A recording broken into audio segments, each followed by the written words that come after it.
and good evening to all devotees assembled here.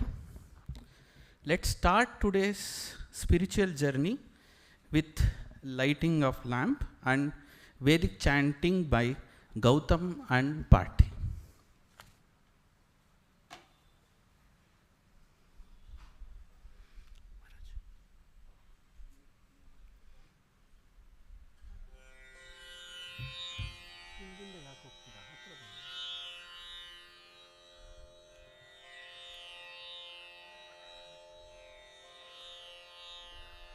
Shri गुरुभ्यो नमः हरिः ओम गणानां त्वा गणपतिगुं हवामहे कविं कवीनामुपमश्रवस्तमं ज्येष्ठराजं ब्रह्मणस्पत आनशृण्वन्नोतिभिः सीदसादनं महागणपतये नमः।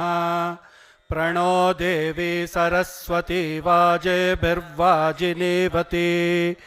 धीनामवित्र्यवतु आनो दिवो बृहतः पर्वतादा सरस्वती यजता गन्तु यज्ञं वाग्देव्यै नमः।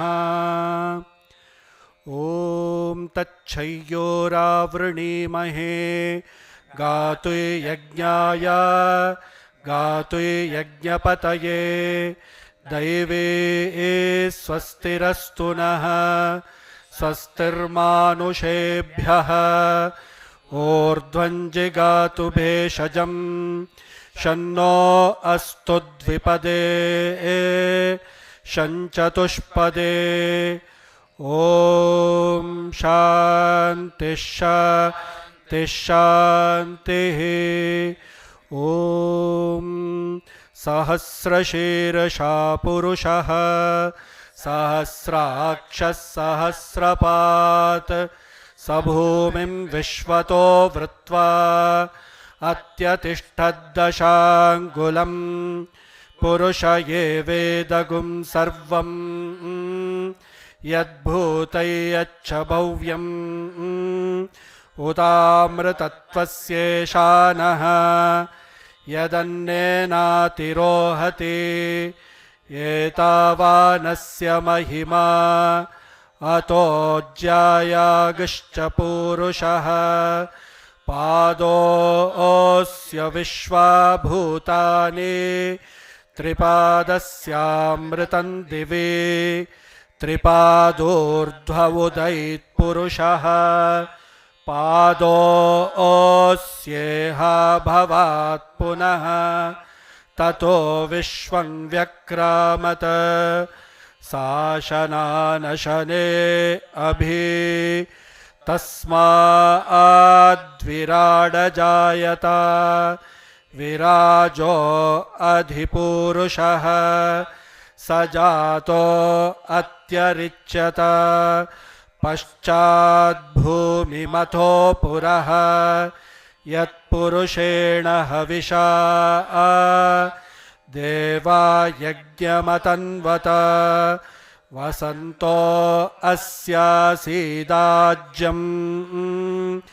ग्रीष्म इद्मः शरद्धविः सप्तास्यासन् परिधयः त्रिसप्तसमिधः कृताः देवा यद्यज्ञं तन्वानाः अबध्नन् पुरुषं पशुं तैयज्ञं बर्हिषि प्रोक्षन् पुरुषं जातमग्रतः तेन देवा अयजन्त साध्या ऋषयश्च ये तस्माद्यज्ञात् सर्वहुतः संभृतं पृषदाज्यं पशुगस्तागश्चक्रे वायव्यान् आरण्यान् ग्राम्याश्च ये तस्माद्यज्ञात् सर्वहुतः ऋचः सामानि जग्निरे छन्दागुंसि जग्निरे तस्मात् यजुस्तस्मादजायत तस्मादश्वा अजायन्त ये केचोभयादतः गावो हजग्निरे तस्माज्जाता अजावयः यत्पुरुषं व्यददुः कतिधा व्यकल्पयन् मुखं किमस्य कौ बाहु कावूरुपादावुच्येते ब्राह्मणोऽस्य मुखमासीत् बाहुराजन्यः कृतः ऊरो तदस्य यद्वैश्यः पद्भ्यागुं शूद्रो अजायत चन्द्रमा मनसो जातः चक्षुः सूर्यो अजायत मुखादिन्द्रश्चाग्निश्च प्राणाद्वायुरजायत नाभ्या आसीदन्तरिक्षं शीर्ष्णोद्यौ समवर्तत पद्भ्यां भूमिर्दिशश्रोत्रात् लोकागम् अकल्पयन् वेदाहमेतं पुरुषं महान्तम् आदित्यवर्णं तमसस्तु पारे सर्वाणि रूपाणि विचित्य धीरः नामानि कृत्वाभिवदन यदास्ते धाता पुरस्ताद्यमुदा जहार शक्रप्रविद्वान् प्रदिशश्च तस्रः तमेवं विद्वानमृत इह भवति नान्यः पन्था अयनाय विद्यते यज्ञेन यज्ञमयजन्त देवाः तानि धर्माणि प्रथमान्यासन् ते हनाकं महिमानः सचन्ते यत्र पूर्वे साध्याः सन्ति देवाः अद्भ्यः सम्भूतपृथिव्यैरसा आच्च विश्वकर्मणः समवर्तताधे तस्य त्वष्टा विदधद्रूपमेते तत्पुरुषस्य विश्वमाजानमग्रे वेदाहमेतं पुरुषं महान्तम् आदित्यवर्णं तमसः परस्तात् तमेवं विद्वानमृत इह भवति नान्यः पन्था विद्यते यनाय प्रजापतिश्चरति गर्भे अन्तः अजायमानो बहुधा विजायते तस्य धीरा परिजानन्ति योनिम् मरीचीनां पदमिच्छन्ति वेधसः यो देवेभ्य आतपति यो देवानां पुरोहितः पूर्वो यो देवेभ्यो जातः नमो रुचाय ब्राह्मये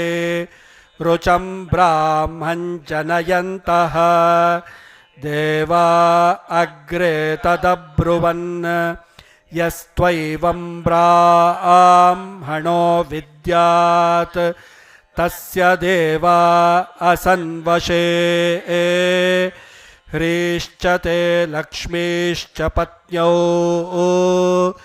अहोरात्रे पार्श्वे नक्षत्राणि रूपम् अश्विनौ व्यात्तम् इष्टं मनिषाण अमुं मनिषाण सर्वं मनिषाण तच्छयोरावृणीमहे गातुर्यज्ञाय गातुर्यज्ञपतये दैवे स्वस्तिरस्तु नः स्वस्तिर्मानुषेभ्यः ऊर्ध्वं जिगातु भेषजं शन्नो अस्तु द्विपदे शञ्चतुष्पदे ॐ शान्ति शान्ति ॐ संगच्छध्वं संवदध्वं संवो मनांसि जानताम् देवा भागै यथा पूर्वे संजानाना उपासते समानो मन्त्रः समितिः समाने समान मनः सह चित्तमेषाम् समानं मन्त्रमभिमन्त्रयेव समाने नवो हविषा जुहोमि समानेव आकूतिः समान हृदयानि वः समानमस्तु वो मनो यथा वस्सु सहासति ॐ शान्ति शान्ति शान्तिः हरिः ॐ तत्सत् श्रीरामकृष्णार्पणमस्तु।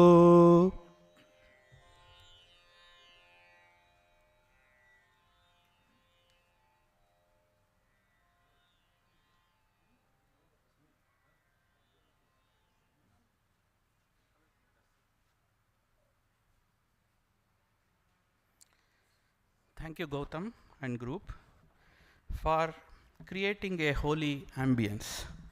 Now I request Revered Swami Girijatmanandaji Maharaj to add to this holy ambience with his melodious bhajans.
सर्वधर्मस्थापकस्त्वं सर्वधर्मस्वरूपकः सर्वधर्मस्थापकस्त्वं सर्वधर्मस्वरूपकः आचार्याणां महाचार्यो रामकृष्णाय ते नमः।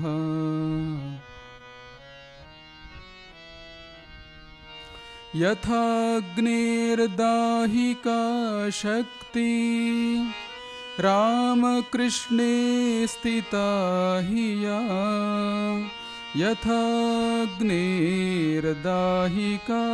शक्ति रामकृष्णे स्थिता हि या सर्वविद्यास्वरूपां तां शारदां प्रणमाम्यहम्।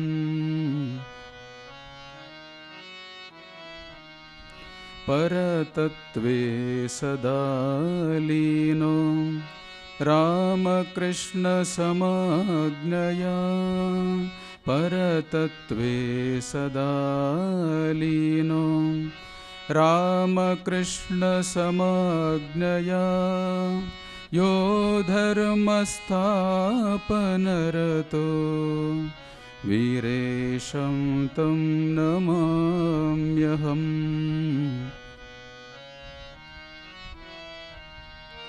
कालिन्दी पुल्लकमले माधवेन क्रीडारता कालिन्दी पुल्लकमले माधवेन क्रीडारता ब्रह्मानन्द नमस्तुभ्यं सद्गुरो लोकनायका।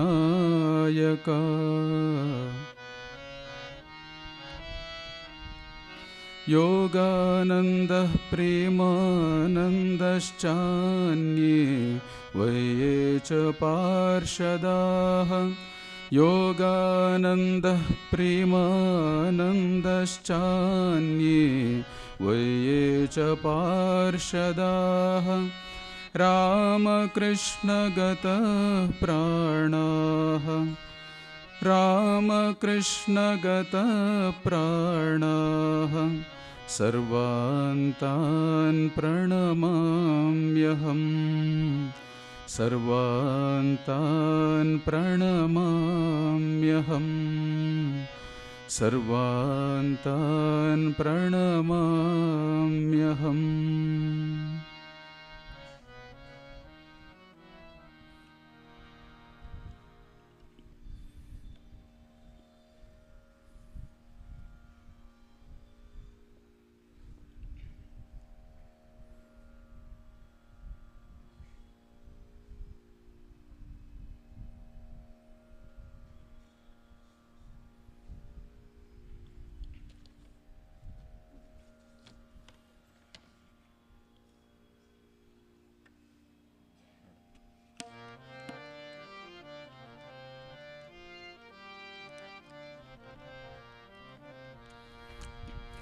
रामकृष्ण रामकृष्ण प्रेम सुधा सिंधु नीनो रामकृष्ण रामकृष्ण प्रेम सुधा सिंधु नीनो मधुर मधुर निन्न नाम जपिसी जपिसी धन्य नानो मधुर मधुर निन्न नाम जपिसी जपिसी धन्य नानो मधुर मधुर निन्न नाम जपिसी जपिसी धन्य नानो मधुर मधुर निन्न नाम जपिसी जपिसी धन्य नानो।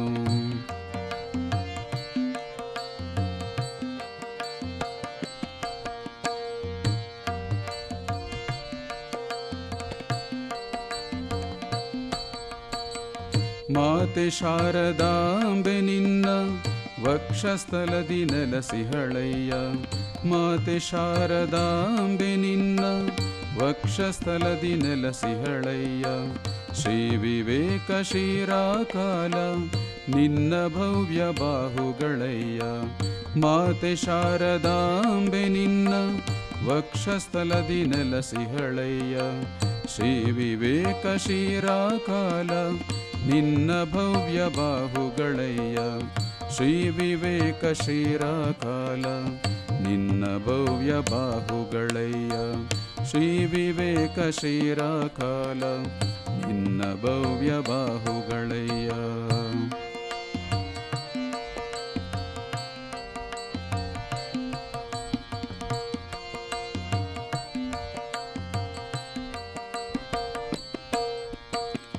ನಿನ್ನ ದಿವ್ಯ ದೇಹದಲ್ಲಿ ಶಿಷ್ಯವೃಂದ ಮಹದಾನಂದ ನಿನ್ನ ದಿವ್ಯ ದೇಹದಲ್ಲಿ ಶಿಷ್ಯವೃಂದ ಮಹದಾನಂದ ಭಕ್ತ ಜನರು ಬಂದು ಬಂದು ಬಾಗಿ ಬಾಗಿ ವಂದಿಪರಯ್ಯ ಭಕ್ತ ಜನರು ಬಂದು ಬಂದು ಬಾಗಿ ಬಾಗಿ ವಂದಿಪರಯ್ಯ ನಿನ್ನ ದಿವ್ಯ ದೇಹದಲ್ಲಿ ಶಿಷ್ಯವೃಂದ ಮಹದಾನಂದ ಭಕ್ತ ಜನರು ಬಂದು ಬಂದು ಬಾಗಿ ಬಾಗಿ ವಂದಿಪರಯ್ಯ ಭಕ್ತ ಜನರು ಬಂದು ಬಂದು ಬಾಗಿ ಬಾಗಿ ವಂದಿಪರಯ್ಯ. ಭಕ್ತ ಜನರು ಬಂದು ಬಂದು ಬಾಗಿ ಬಾಗಿ ವಂದಿಪರಯ್ಯ. ಭಕ್ತ ಜನರು ಬಂದು ಬಂದು ಬಾಗಿ ಬಾಗಿ ವಂದಿಪರಯ್ಯ. ಭಕ್ತ ಜನರು ಬಂದು ಬಂದು ಬಾಗಿ ಬಾಗಿ ವಂದಿಪರಯ್ಯ. ರಾಮಕೃಷ್ಣ ರಾಮಕೃಷ್ಣ ಪ್ರೇಮ ಸುಧಾ ಸಿಂಧು ನೀನು. ರಾಮಕೃಷ್ಣ ರಾಮಕೃಷ್ಣ ಪ್ರೇಮ ಸುಧಾ ಸಿಂಧು ನೀನು. ಮಧುರ ಮಧುರ ನಿನ್ನ ನಾಮ ಜಪಿಸಿ ಜಪಿಸಿ ಧನ್ಯ ನಾನು. ಮಧುರ ಮಧುರ ನಿನ್ನ ನಾಮ ಜಪಿಸಿ ಜಪಿಸಿ ಧನ್ಯ ನಾನು. ಮಧುರ ಮಧುರ ನಿನ್ನ ನಾಮ ಜಪಿಸಿ ಜಪಿಸಿ ಧನ್ಯ ನಾನು. ಮಧುರ ಮಧುರ ನಿನ್ನ ನಾಮ ಜಪಿಸಿ ಜಪಿಸಿ ಧನ್ಯ ನಾನು. ಮಧುರ ಮಧುರ ನಿನ್ನ ನಾಮ ಜಪಿಸಿ ಜಪಿಸಿ ಧನ್ಯ ನಾನು.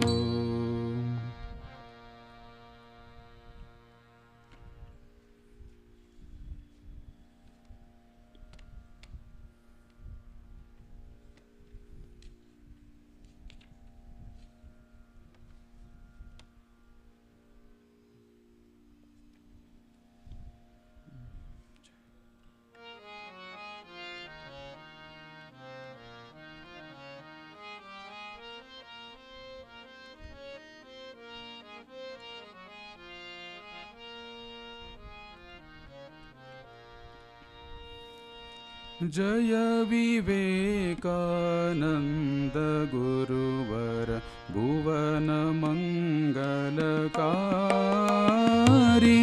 ಜಯ ವಿವೇಕಾನಂದ ಗುರುವರ ಭುವನ ಮಂಗಲಕಾರಿ. ಚಿರ ಸಮಾಧಿಯ ಗಿರಿಶಿಖರದಿಂ ಚಿರ ಸಮಾಧಿಯ ಗಿರಿಶಿಖರದಿಂ. ನರರ ಸೇವೆಗೆ ಇಳಿದ ನರವರ ಚಿರ ಸಮಾಧಿಯ ಗಿರಿಶಿಖರದಿಂ. ನರರ ಸೇವೆಗೆ ಇಳಿದ ನರವರ ಜಯ ವಿವೇಕಾನಂದ ಗುರುವರ ಭುವನ ಮಂಗಲಕಾರಿ.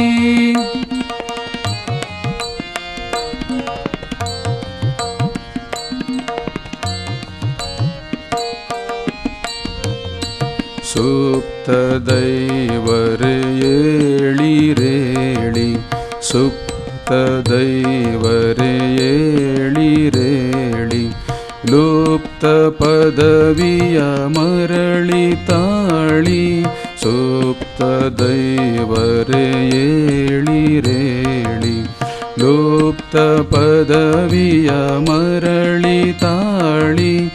ಸಪ್ತ ಭುವಿಗಳಾಳಿರೆನುತ. ಸಪ್ತ ಭುವಿಗಳಾಳಿರೆನುತ. ದೀಪ್ತವಾಣಿಯ ಜಗದಿ ಮೊಳಗಿಹೆ. ಸಪ್ತ ಭುವಿಗಳಾಳಿರೆನುತ. ದೀಪ್ತವಾಣಿಯ ಜಗದಿ ಮೊಳಗಿಹೆ. ಜಯ ವಿವೇಕಾನಂದ ಗುರುವರ ಭುವನ ಮಂಗಲಕಾರಿ. ಜಯ ವಿವೇಕಾನಂದ ಗುರುವರ ಭುವನ ಮಂಗಲಕಾರಿ.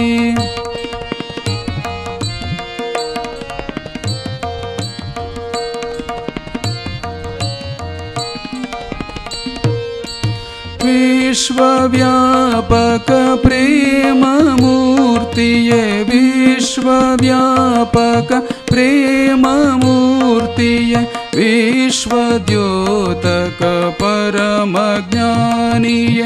ವಿಶ್ವವ್ಯಾಪಕ ಪ್ರೇಮ ಮೂರ್ತಿಯೇ. ವಿಶ್ವದ್ಯೋತಕ ಪರಮ ಜ್ಞಾನಿಯೇ.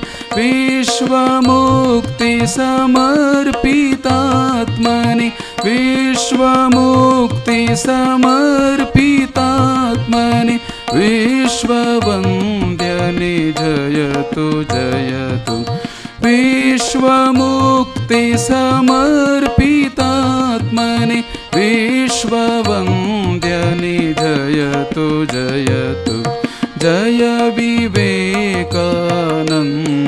गुरुवर भुवनमङ्गलकारी जय विवेकानन्द गुरुवर भुवनमङ्गलकारी चिरसमाधिय गिरिशिखरदिं चिरसमाधिय गिरिशिखरदिं ನರರ ಸೇವೆಗೆ ಇಳಿದ ನರವರ ಚಿರಸಮಾಧಿಯ ಗಿರಿಶಿಖರದಿಂ ನರರ ಸೇವೆಗೆ ಇಳಿದ ನರವರ ಜಯ ವಿವೇಕಾನಂದ ಗುರುವರ ಭುವನ ಮಂಗಲಕಾರಿ ಜಯ ವಿವೇಕಾನಂದ ಗುರುವರ ಭುವನ ಮಂಗಲಕಾರಿ.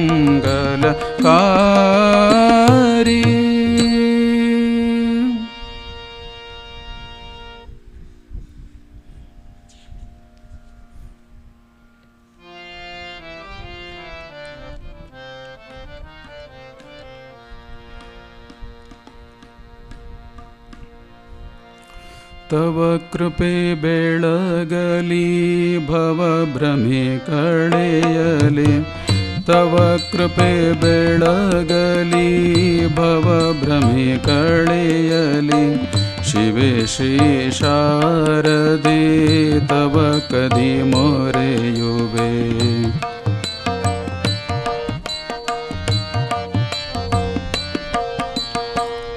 ಇಂದು ಸುವಿಮಲೆ ವಂದಿತ ಪದತಲೆ ಇಂದು ಸುವಿಮಲೆ ವಂದಿತ ಪದತಲೆ ಕುಂದದ ಪ್ರೇಮದ ಮಂದಾಕಿನಿಯೇ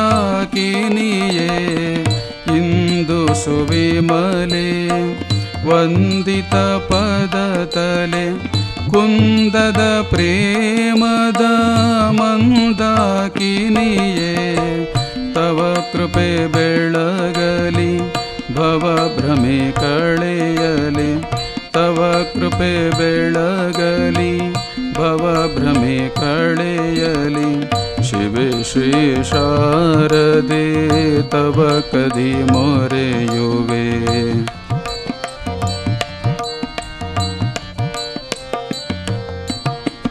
त्याग विभूषिते त्यागी कुलांबिके त्याग विभूषिते त्यागी कुलांबिके योगींद्रार्चिते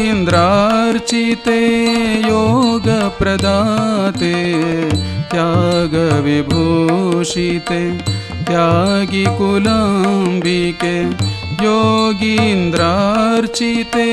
योग प्रदाते तव कृपे बेळगली भवभ्रमे कಳೆಯಲಿ तव कृपे बेळगली भवभ्रमे कಳೆಯಲಿ शिवे श्री शारदे तव कदी ಮೊರೆಯುವೆ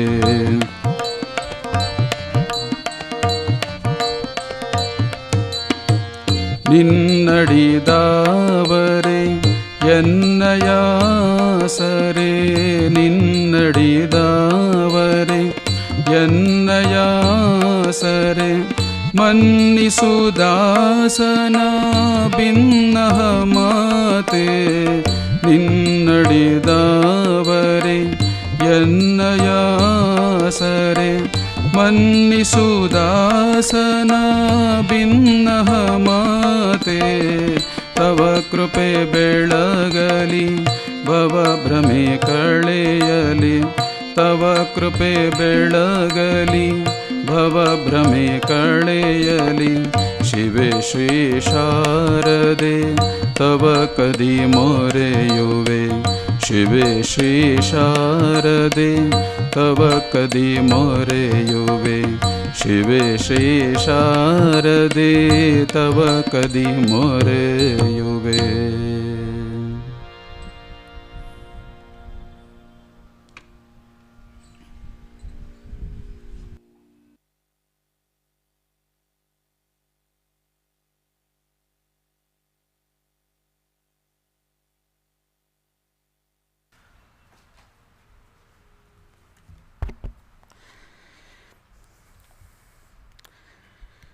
We congregate here today to celebrate the 125th anniversary of Ramakrishna Mission.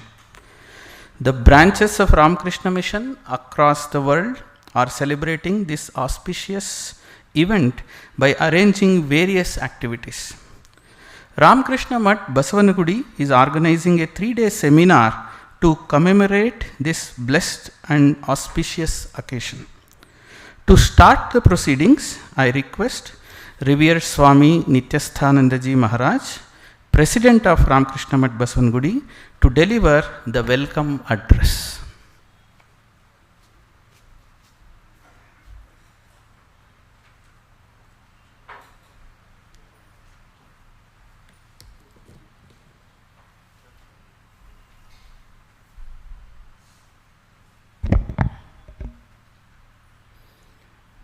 ಓಂ ನಮಃ ಶ್ರೀ ಯತಿರಾಜಾಯ ವಿವೇಕಾನಂದಸೂರಯೇ ಸಚ್ಚಿತ್ಸುಖಸ್ವರೂಪಾಯ ಸ್ವಾಮಿನೇ ತಾಪಹಾರಿಣೇ.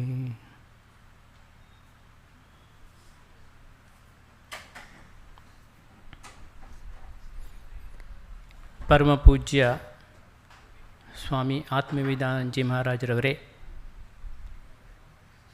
ಗೌರವಾನ್ವಿತರಾಗಿರ್ತಕ್ಕಂಥ ಡಾಕ್ಟರ್ HR ನಾಗೇಂದ್ರ ಅವರೇ, ನೆರೆದಿರ್ತಕ್ಕಂಥ ಎಲ್ಲ ಸಾಧು ಸಹೋದರರೇ, ದಿವ್ಯಾನಂದ ಪ್ರಾಣ ಮಾತಾಜಿಯವರೇ ಹಾಗೂ ಆತ್ಮೀಯ ಭಕ್ತರೇ, ಸ್ವಾಮಿ ವಿವೇಕಾನಂದರು ನಮ್ಮಲ್ಲಿ 2 ಶಕ್ತಿಗಳು ಕೆಲಸ ಮಾಡ್ತಾ ಇದ್ದಾವೆ ಅಂತ ಹೇಳ್ತಾರೆ. ಒಂದು ನಮ್ಮನ್ನು ನಮ್ಮ ವ್ಯಕ್ತಿತ್ವ ಕೇಂದ್ರದಿಂದ ಹೊರಗೆ ಎಳ್ಕೊಂಡು ಹೋಗ್ತಕ್ಕಂಥ ಶಕ್ತಿ, ಮತ್ತೊಂದು ಶಕ್ತಿ ನಮ್ಮ ವ್ಯಕ್ತಿತ್ವ ಕೇಂದ್ರದೆಡೆಗೆ ಕರ್ಕೊಂಡು ಹೋಗ್ತಕ್ಕಂಥದ್ದು. ಒಂದು ಕೇಂದ್ರಾಪಕರ್ಷಕ ಶಕ್ತಿ, ಮತ್ತೊಂದು ಕೇಂದ್ರದ ಕಡೆಗೆ ಹೋಗ್ತಕ್ಕಂಥ ಶಕ್ತಿ, ಕೇಂದ್ರಾಕರ್ಷಕ ಶಕ್ತಿ. ಈ 2 ಶಕ್ತಿಗಳು ಸಾಮಾನ್ಯವಾಗಿ ಎಲ್ಲರಲ್ಲೂ ಕೂಡ ಕೆಲಸ ಮಾಡ್ತಾ ಇರ್ತವೆ. ಎಲ್ಲ ವಸ್ತುಗಳು ಕೂಡ ಈ ಶಕ್ತಿಗಳು ಇರ್ತವೆ, ಸೆಂಟ್ರಿಫ್ಯೂಗಲ್ ಆ್ಯಂಡ್ ಸೆಂಟ್ರಿಪೀಟಲ್.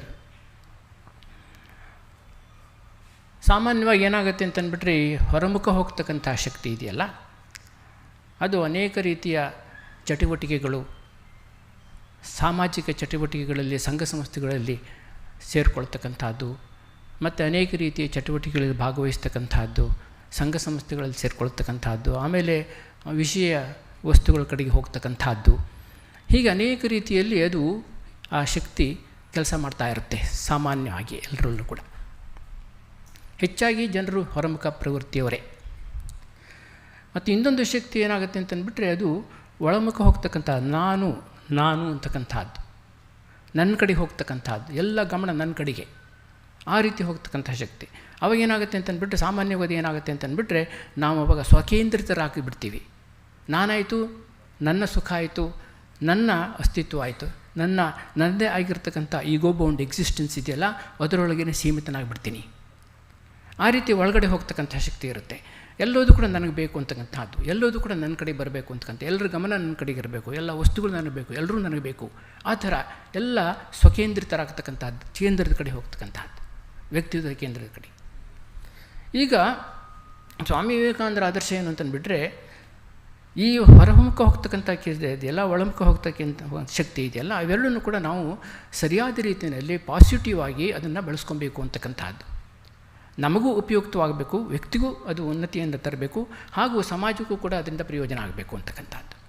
ಈಗ ಒಳಮುಖ ಹೋಗ್ತಕ್ಕಂಥ ಪ್ರವೃತ್ತಿ ಇದೆಯಲ್ಲ, ಅದನ್ನು ನನ್ನ ವ್ಯಕ್ತಿತ್ವವನ್ನು ಸರಿಯಾದ ರೀತಿಯಲ್ಲಿ ಅದನ್ನು ಭಾಳ ಸೂಕ್ಷ್ಮವಾಗಿ ನಾನು ಅದನ್ನು ವಿಶ್ಲೇಷಣೆ ಮಾಡ್ತಾ ಮಾಡ್ತಾ ಮಾಡ್ತಾ ಮಾಡ್ತಾ ನನ್ನ ವ್ಯಕ್ತಿತ್ವ ಅಂತಂದರೆ ಏನು, ಅದರ ಅನೇಕ ಪದರಗಳು ಯಾವ್ಯಾವು, ಅದರ ನಿಜವಾಗಿರ್ತಕ್ಕಂಥ ಕೋರ್ ಆಫ್ ದಿ ಪರ್ಸ್ನಾಲಿಟಿ ಅದು ಯಾವುದದು, ಅದೇನದು, ನನ್ನ ವ್ಯಕ್ತಿತ್ವ ನಿಜವಾಗಿರ್ತಕ್ಕಂಥ ಕೇಂದ್ರ ಯಾವುದು, ಅದನ್ನು ಅರ್ಥ ಮಾಡ್ಕೊಳ್ತಕ್ಕಂಥದ್ದು, ಅದರ ಕಡೆ ಹೋಗ್ತಕ್ಕಂಥದ್ದು. ಆ ರೀತಿ ನಮ್ಮ ವ್ಯಕ್ತಿತ್ವದ ಅಂತರಾಳದ ಕಡೆ ಹೋಗ್ತಕ್ಕಂಥದ್ದು, ಅದರ ನಿಜವಾದ ಸ್ವರೂಪವನ್ನು ಅರ್ಥ ಮಾಡ್ಕೊಳ್ತಕ್ಕಂಥದ್ದು. ಈ ರೀತಿ ಅದನ್ನು ಆ ಶಕ್ತಿಯನ್ನು ಬೆಳೆಸ್ಕೊಬೇಕು, ಆ ಸೆಂಟ್ರಿಪೀಟಲ್ ಶಕ್ತಿಯನ್ನು. ಆಮೇಲೆ ಇನ್ನೊಂದು ಹೊರಗಡೆ ಹೋಗ್ತಕ್ಕಂಥದ್ದು ಇದೆಯಲ್ಲ, ಅದನ್ನೇನು ಮಾಡಬೇಕಪ್ಪ ಅಂತ ಅಂದ್ಬಿಟ್ರೆ ಸಮಾಜದ ಕಷ್ಟ ಸುಖಗಳಿಗೆ ಸ್ಪಂದಿಸ್ತಕ್ಕಂಥದ್ದು, ಸಮಾಜದ ಸೇವೆಯನ್ನು ಮಾಡ್ತಕ್ಕಂಥದ್ದು, ಸಮಾಜದಲ್ಲಿರ್ತಕ್ಕಂಥ ಆ ಸಮಾಜಮುಖಿಯಾಗಿ ನಾವು ಜೀವನವನ್ನು ನಡೆಸ್ತಕ್ಕಂಥದ್ದು. ಇವೆರಡೂ ಕೂಡ ಅತ್ಯಂತ ಅವಶ್ಯಕವಾಗಿರುತ್ತೆ. ಸ್ವಾಮಿ ವಿವೇಕಾನಂದರು ಏನು ಹೇಳ್ತಾರೆ ಅಂತಂದರೆ ಇವೆರಡೂ ಕೂಡ ಅತ್ಯಂತ ಮುಖ್ಯ ನಮಗೆ. ಈಗ ಉದಾಹರಣೆಗೆ ಅವರ ಪ್ರಕಾರ ಒಬ್ಬ ವ್ಯಕ್ತಿ ತನ್ನ ಒಂದು ಆಧ್ಯಾತ್ಮಿಕ ಉನ್ನತಿಗೋಸ್ಕರವಾಗಿ, ಆಧ್ಯಾತ್ಮಿಕ ಸಾಕ್ಷಾತ್ಕಾರಕ್ಕೋಸ್ಕರವಾಗಿ, ತನ್ನ ಆತ್ಮ ಸಾಕ್ಷಾತ್ಕಾರಕ್ಕೋಸ್ಕರವಾಗಿ ಅವನು ಸಾಧನೆ ಮಾಡ್ತಾ ಇರ್ತಾನೆ ಅಂತ ಇಟ್ಕೊಳ್ಳಿ. ಆಗ ಏನಾಗುತ್ತೆ ಅಂತಂದ್ಬಿಟ್ರೆ ಕ್ರಮೇಣ ಅವನು ಸ್ವಕೇಂದ್ರಿತನಾಗಿಬಿಡ್ತಾನೆ. ಅವನು ತಾನಾಯಿತು, ತನ್ನ ಸಾಧನೆ ಆಯಿತು, ತನ್ನ ಮುಕ್ತಿ ಆಯಿತು, ಅಷ್ಟಕ್ಕೆ ಮಾತ್ರ ಅವನ ಗಮನ ಸೀಮಿತವಾಗಿಬಿಡುತ್ತೆ. ಸ್ವಲ್ಪನೂ ಕೂಡ ತೊಂದರೆ ಆದರೂ ಕೂಡ ಅವನಿಗೆ ಸಹಿಸೋಕ್ಕಾಗೋದಿಲ್ಲ. ಅವನಿಗೆ ಸಮಾಜದ ಕಡೆ ಗಮನವೇ ಹೋಗುವುದಿಲ್ಲ. ಸಮಾಜದ ಒಳಗಿದ್ರೂ ಕೂಡ ಅದ್ರ ಕಡೆ ಗಮನ ಕೊಡೋದಿಲ್ಲ. ಅಥವಾ ಬೇರೆ ಎಲ್ಲೋ ಹಿಮಾಲಯಕ್ಕೋ ಕಾಡಿಗೂ ಹೋಗ್ಬಿಟ್ಟು ಬೇರೆ ಆಶ್ರಮ ಸಮಾಜದಿಂದ ಸಂಪೂರ್ಣ ದೂರವಾಗಿಬಿಟ್ಟು ಅವನು ಸಾಧನೆ ಮಾಡ್ತಾ ಇರ್ತಾನೆ. ಇದನ್ನು ಕೂಡ ಅವನ ವ್ಯಕ್ತಿತ್ವ ವಿಕಾಸಕ್ಕೆ, ಅವನ ಆಧ್ಯಾತ್ಮಿಕ ವಿಕಾಸಕ್ಕೆ ತಡೆಯನ್ನುಂಟು ಮಾಡಿಬಿಡುತ್ತೆ. ಯಾಕೆ ಅಂತಂದ್ಬಿಟ್ರೆ ಅವನ ಪ್ರಜ್ಞೆ ವಿಕಾಸವಾಗುವುದೇ ಇಲ್ಲ. ಪ್ರಜ್ಞಾ ವೈಶಾಲ್ಯತೆ ಇದೆಯಲ್ಲ, ಅದು ಆಧ್ಯಾತ್ಮಿಕ ಉನ್ನತಿಗೆ ಅತ್ಯಂತ ಮುಖ್ಯವಾಗಿರ್ತಕ್ಕಂಥದ್ದು, ಆಧ್ಯಾತ್ಮಿಕ ವಿಕಾಸಕ್ಕೆ ಅತ್ಯಂತ ಮುಖ್ಯವಾಗಿ ಬೇಕಾಗಿರ್ತಕ್ಕಂಥದ್ದು. ಅದಕ್ಕೋಸ್ಕರವಾಗಿ ಹಾಗೆಯೇ ಇನ್ನೊಂದು ವರ್ಗದವ್ರು ಏನು ಮಾಡ್ತಾರೆ ಅಂತಂದ್ಬಿಟ್ರೆ ಸಾಮಾಜಿಕ ಇದರಲ್ಲಿ ತೊಡಗಿಬಿಟ್ಟು, ಸಾಮಾಜಿಕ ಸೇವೆಯಲ್ಲಿ, ಸಾಮಾಜಿಕ ಚಟುವಟಿಕೆಯಲ್ಲಿ ತೊಡಗಿಬಿಟ್ಟು ಸಮಾಜಮುಖಿಯಾಗಿ ಜೀವನ ನಡೆಸ್ತಾ ಏನಾಗ್ಬಿಡ್ತಾರೆ, ಅದರಲ್ಲೇ ಮುಳುಗೋಗ್ಬಿಡ್ತಾರೆ. They lose themselves in it, ಅದರಲ್ಲೇ ತಮ್ಮನ್ನು ತಾವು ಕಳ್ಕೊಂಡ್ಬಿಡ್ತಾರೆ. ಅವಾಗ ಏನಾಗುತ್ತೆ, ಅವರು ಹೆಸರು, ಕೀರ್ತಿ, ಸೋಷಿಯಲ್ ಪ್ರೆಸ್ಟೀಜು, ಆ ರೀತಿ ಸೋಷಿಯಲ್ ಗ್ಲ್ಯಾಮರ್ ಅದ್ರ ಕಡೆಗೆ ಗಮನ ಹೋಗಿಬಿಡುತ್ತೆ. ಆಮೇಲೆ ಮತ್ತೆ ಪುನಃ ಅವರು ತಮ್ಮ ನೆಲೆಯಿಂದ ದೂರವಾಗಿಬಿಡ್ತಾರೆ. ಅದನ್ನು ಕೂಡ ಸರಿಯಲ್ಲ. ಅದಕ್ಕೆ ಸ್ವಾಮಿ ವಿವೇಕಾನಂದರು ಇವೆರಡು ಆದರ್ಶಗಳನ್ನು ಕೂಡ ಅವರು ಒಂದಾಗಿಸಬೇಕು ಅಂತಂದ್ಬಿಟ್ಟು, ಒಬ್ಬ ಜೀವನದಲ್ಲಿ ಇವೆರಡು ಆದರ್ಶಗಳು ಕೂಡ ಇರಬೇಕು. ಅದಕ್ಕೋಸ್ಕರವಾಗಿ ನಮಗೆ ಒಂದು ವಿಶೇಷವಾಗಿರ್ತಕ್ಕಂಥ ಒಂದು ಮೋಟೋ ಆದರ್ಶವನ್ನು ನಮ್ಮ ಮುಂದೆ ಇಟ್ಟಿದ್ದಾರೆ.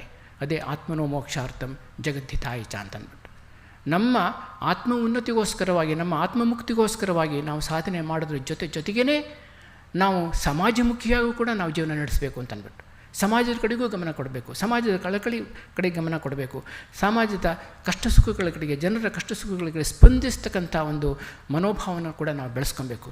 ಇಲ್ಲದ್ರೆ ನಮಗೆ ಈ ಆಧ್ಯಾತ್ಮಿಕ ವಿಕಾಸ ಆಗೋದೇ ಇಲ್ಲ. ಅದಕ್ಕೆ ಸ್ವಾಮಿ ವಿವೇಕಾನಂದರು ಏನು ಹೇಳ್ತಾರೆ ಅಂತಂದ್ಬಿಟ್ರೆ, no one can achieve one's own good without at the same time promoting the good of others. ಬೇರೆಯವರ ಒಳಿತನ್ನು ಗಮನಿಸದೆ ಯಾವ ವ್ಯಕ್ತಿಯೂ ಕೂಡ ತನ್ನ ಒಳಿತನ್ನು ಸಾಧಿಸೋಕ್ಕಾಗೋದಿಲ್ಲ ಅಂತಂದ್ಬಿಟ್ಟು. ಯಾಕೆಂದರೆ ಅವ್ರ ಪ್ರಕಾರ ಏನು ಅಂತಂದ್ಬಿಟ್ರೆ, individual's life is in the life of the whole, individual's happiness is in the happiness of the whole. Apart from the whole individual cannot be conceived. This is the bedrock on which whole universe is built. ಇದು ಸ್ವಾಮಿ ವಿವೇಕಾನಂದರ ಹೇಳಿಕೆ. ಅಂದರೆ ಇಡೀ ಸಮಾಜದ ಒಟ್ಟು ಪ್ರಪಂಚದ ಅವಿಭಾಜ್ಯ ಅಂಗಗಳು ನಾವೆಲ್ಲರೂ ಕೂಡ. ನಾವು ಅದನ್ನು ಸಪ್ರೇಟಾಗಿ ಮಾಡೋಕ್ಕಾಗೋದಿಲ್ಲ. ಯಾವ ಒಂದು ವಸ್ತುವನ್ನು ಕೂಡ, ವ್ಯಕ್ತಿಯನ್ನು ಕೂಡ ಇಡೀ ಈ ವಿಶ್ವದಿಂದ ಅದನ್ನು ಪ್ರತ್ಯೇಕವಾಗಿ ನಾವು ಸಮಷ್ಟಿಯಿಂದ ವ್ಯಷ್ಟಿಯನ್ನು ಪ್ರತ್ಯೇಕ ಮಾಡೋಕ್ಕಾಗೋದೇ ಇಲ್ಲ. ಪ್ರತಿಯೊಂದು ವಸ್ತು ಕೂಡ, ಪ್ರತಿಯೊಂದು ವ್ಯಕ್ತಿಯೂ ಕೂಡ ಇಡೀ ಸಮಷ್ಟಿಯ ಅವಿಭಾಜ್ಯ ಅಂಗ. ಅದಕ್ಕೋಸ್ಕರವಾಗಿ ನಾವು ಸಮಾಜಮುಖಿಯಾಗಿ ನಾವು ಸೇವೆ ಮಾಡದೇ ಇದ್ದರೆ, ನಾನು ಉತ್ತಮನಾಗಿರಬೇಕು, ನಾನು ಸುಖವಾಗಿರಬೇಕು, ನಾನು ಉನ್ನತಿಯನ್ನು ಸಾಧಿಸಬೇಕು ಅಂತಂದ್ಬಿಟ್ರೆ ನಾವು ಸಮಾಜದ ಉನ್ನತಿಯನ್ನು ಕೂಡ ಸಾಧಿಸಬೇಕಾಗುತ್ತೆ. ಅದಕ್ಕೆ ನಮ್ಮ ಹಿಂದಿನ ಧರ್ಮವೂ ಕೂಡ ಅದೇ ಹೇಳ್ತಾ ಇರ್ತಕ್ಕಂಥದ್ದು, ಅಭ್ಯುದಯ ನಿಶ್ರೇಯಸ ಅಂತಂದ್ಬಿಟ್ಟು. ಅಭ್ಯುದಯ ಅಂತಂದ್ಬಿಟ್ರೆ ಸಮಾಜೋನ್ನತಿ, ಸಮಾಜದ ಅಭ್ಯುದಯ. ಆಮೇಲೆ ನಿಶ್ರೇಯಸ್ ಅಂತಂದ್ಬಿಟ್ರೆ ವೈಯಕ್ತಿಕವಾಗಿ, ನೈತಿಕವಾಗಿ, ನಾನು ಆಧ್ಯಾತ್ಮಿಕವಾಗಿ ನಾನು ಮುಕ್ತಿಯನ್ನು ಪಡಿತಕ್ಕಂಥದ್ದು, ಸಾಧನೆ ಮಾಡ್ತಕ್ಕಂಥದ್ದು, ಅದರಲ್ಲಿ ನಾನು ಮುಂದುವರಿತಕ್ಕಂಥದ್ದು. ಒಂದು ವರ್ಟಿಕಲ್ ಎವಲ್ಯೂಷನ್, ಉದಾಹರಣೆ ಯಾವುದು ಅಂತಂದುಬಿಟ್ರೆ ಆತ್ಮನೋ ಮೋಕ್ಷಾರ್ಥಂ ಅಂತಕ್ಕಂಥದ್ದು ವರ್ಟಿಕಲ್ ಎವಲ್ಯೂಷನ್. ಆಮೇಲೆ ಜಗದ್ದಿತಾಯಚ ಅಂತಕ್ಕಂಥದ್ದು ಸೋಷಿಯಲ್ ಎಕ್ಸ್ಪ್ಯಾನ್ಷನ್. ಹೀಗೆ ವರ್ಟಿಕಲ್ ಎವಲ್ಯೂಷನ್ನೂ ನಮಗೆ ಬೇಕು, ಸೋಷಿಯಲ್ ಎಕ್ಸ್ಪ್ಯಾನ್ಷನ್ನು ಕೂಡ ಬೇಕು, ಎಕ್ಸ್ಪ್ಯಾನ್ಷನ್ ಆಫ್ ಕಾನ್ಷಿಯಸ್ನೆಸ್ ಅದು ಕೂಡ ಬೇಕು, ನಮ್ಮ ಪ್ರಜ್ಞಾ ವಿಕಾಸವೂ ಕೂಡ ಆಗಬೇಕು. ಇದು ಆಧ್ಯಾತ್ಮಿಕ ಪ್ರಗತಿಗೆ ಅತ್ಯಂತ ಮುಖ್ಯವಾಗಿರ್ತಕ್ಕಂಥದ್ದು. ಆ ದೃಷ್ಟಿಯನ್ನು ಇಟ್ಟುಕೊಂಡ್ಬಿಟ್ಟು ಸ್ವಾಮಿ ವಿವೇಕಾನಂದರು ಈ ಸಂಘವನ್ನು ಸ್ಥಾಪನೆ ಮಾಡಿರ್ತಕ್ಕಂಥದ್ದು. ಅದಕ್ಕೋಸ್ಕರವಾಗಿ ಈ ಸಂಘ ನಿಜವಾದ ಆದರ್ಶ ಏನು ಅಂತಂದುಬಿಟ್ರೆ, ನಾವು ಪ್ರತಿಯೊಬ್ಬ ವ್ಯಕ್ತಿಯೂ ಕೂಡ ತನ್ನ ಆಧ್ಯಾತ್ಮಿಕ ಮುಕ್ತಿಗೋಸ್ಕರವಾಗಿ ಸಾಧನೆ ಮಾಡಬೇಕು, ಅದರ ಜೊತೆಗೇ ಸಮಾಜಮುಖಿಯಾಗಿ ಕೂಡ ಅವನ ಜೀವನ ನಡೆಸಬೇಕು.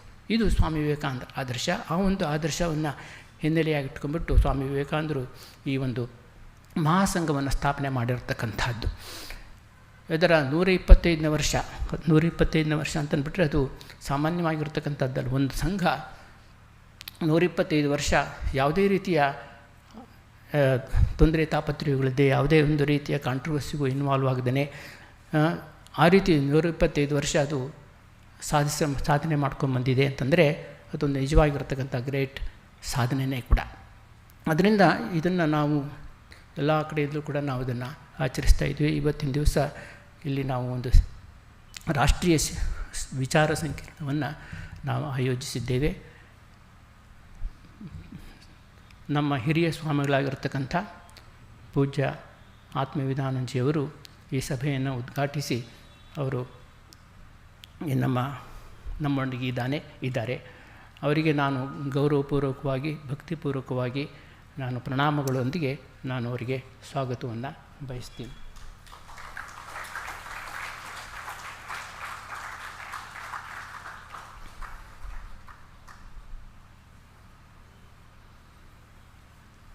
ಹಾಗೆ ನಮ್ಮೊಂದಿಗೆ ಇವತ್ತಿನ ದಿವಸ ಅತ್ಯಂತ ಹಿರಿಯ ವ್ಯಕ್ತಿಗಳಾಗಿರ್ತಕ್ಕಂಥ ಒಂದು ದೊಡ್ಡ ಸಂಸ್ಥೆಯನ್ನು ನಡೆಸ್ತಾ ಇರತಕ್ಕಂಥದ್ದು ಚಿಗಣಿನಲ್ಲಿ ಎಸ್ ವ್ಯಾಸ ಅಂತಕ್ಕಂಥದ್ದು ಸ್ವಾಮಿ ವಿವೇಕಾನಂದರ ಹೆಸರಿನಲ್ಲೇ ನಡೀತಾ ಇರತಕ್ಕಂಥ ಒಂದು ದೊಡ್ಡ ಸಂಸ್ಥೆ. ಅದು ಈಗ ಯೂನಿವರ್ಸಿಟಿ ಆಗಿದೆ. ಅದರ ಚಾನ್ಸಲರ್ ಆಗಿದ್ದಾರೆ. ಅವರು ಪದ್ಮಶ್ರೀ ಅವಾರ್ಡ್ ಸಿಕ್ಕಿದೆ ಅವರಿಗೆ. ಹೀಗೆ ಅವರು ವಿಶ್ವಾದ್ಯಂತ ಅವರ ಕೇಂದ್ರಗಳ ಮೂಲಕ ಅನೇಕ ಕೇಂದ್ರಗಳ ಮೂಲಕ ಅವರು ಸೇವೆಯನ್ನು ಸಲ್ಲಿಸ್ತಾ ಇದ್ದಾರೆ, ಯೋಗ ಸೇವೆಯನ್ನು ಮಾಡ್ತಾ ಇದ್ದಾರೆ. ಅವರು ನಮ್ಮೊಂದಿಗೆ ಇರ್ತಕ್ಕಂಥದ್ದು ನಿಜವಾಗಿರ್ತಕ್ಕಂಥ ನಮ್ಮ ಸೌಭಾಗ್ಯ ಅಂತ ಹೇಳಬೇಕು. ಅವರಿಗೂ ಕೂಡ ನಮ್ಮ ಆಶ್ರಮದ ಪರವಾಗಿ ನಿಮ್ಮೆಲ್ಲರ ಪರವಾಗಿ ನಾನು ಅತ್ಯಂತ ಗೌರವಪೂರ್ವಕವಾಗಿ ನಾನು ಸ್ವಾಗತವನ್ನು ಬಯಸ್ತೀನಿ.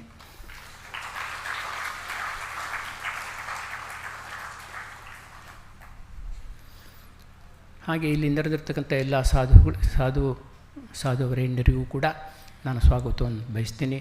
ಹಾಗೆ ಆ ಶಾರದಾ ಮಠದಿಂದ ದಿವ್ಯ ಪ್ರಾಣ ಮಾತಾಜಿಯವರು ಬಂದಿದ್ದಾರೆ, ಅವರಿಗೂ ಕೂಡ ಸ್ವಾಗತ.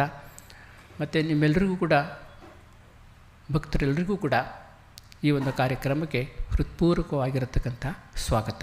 ನಮಸ್ತೆ.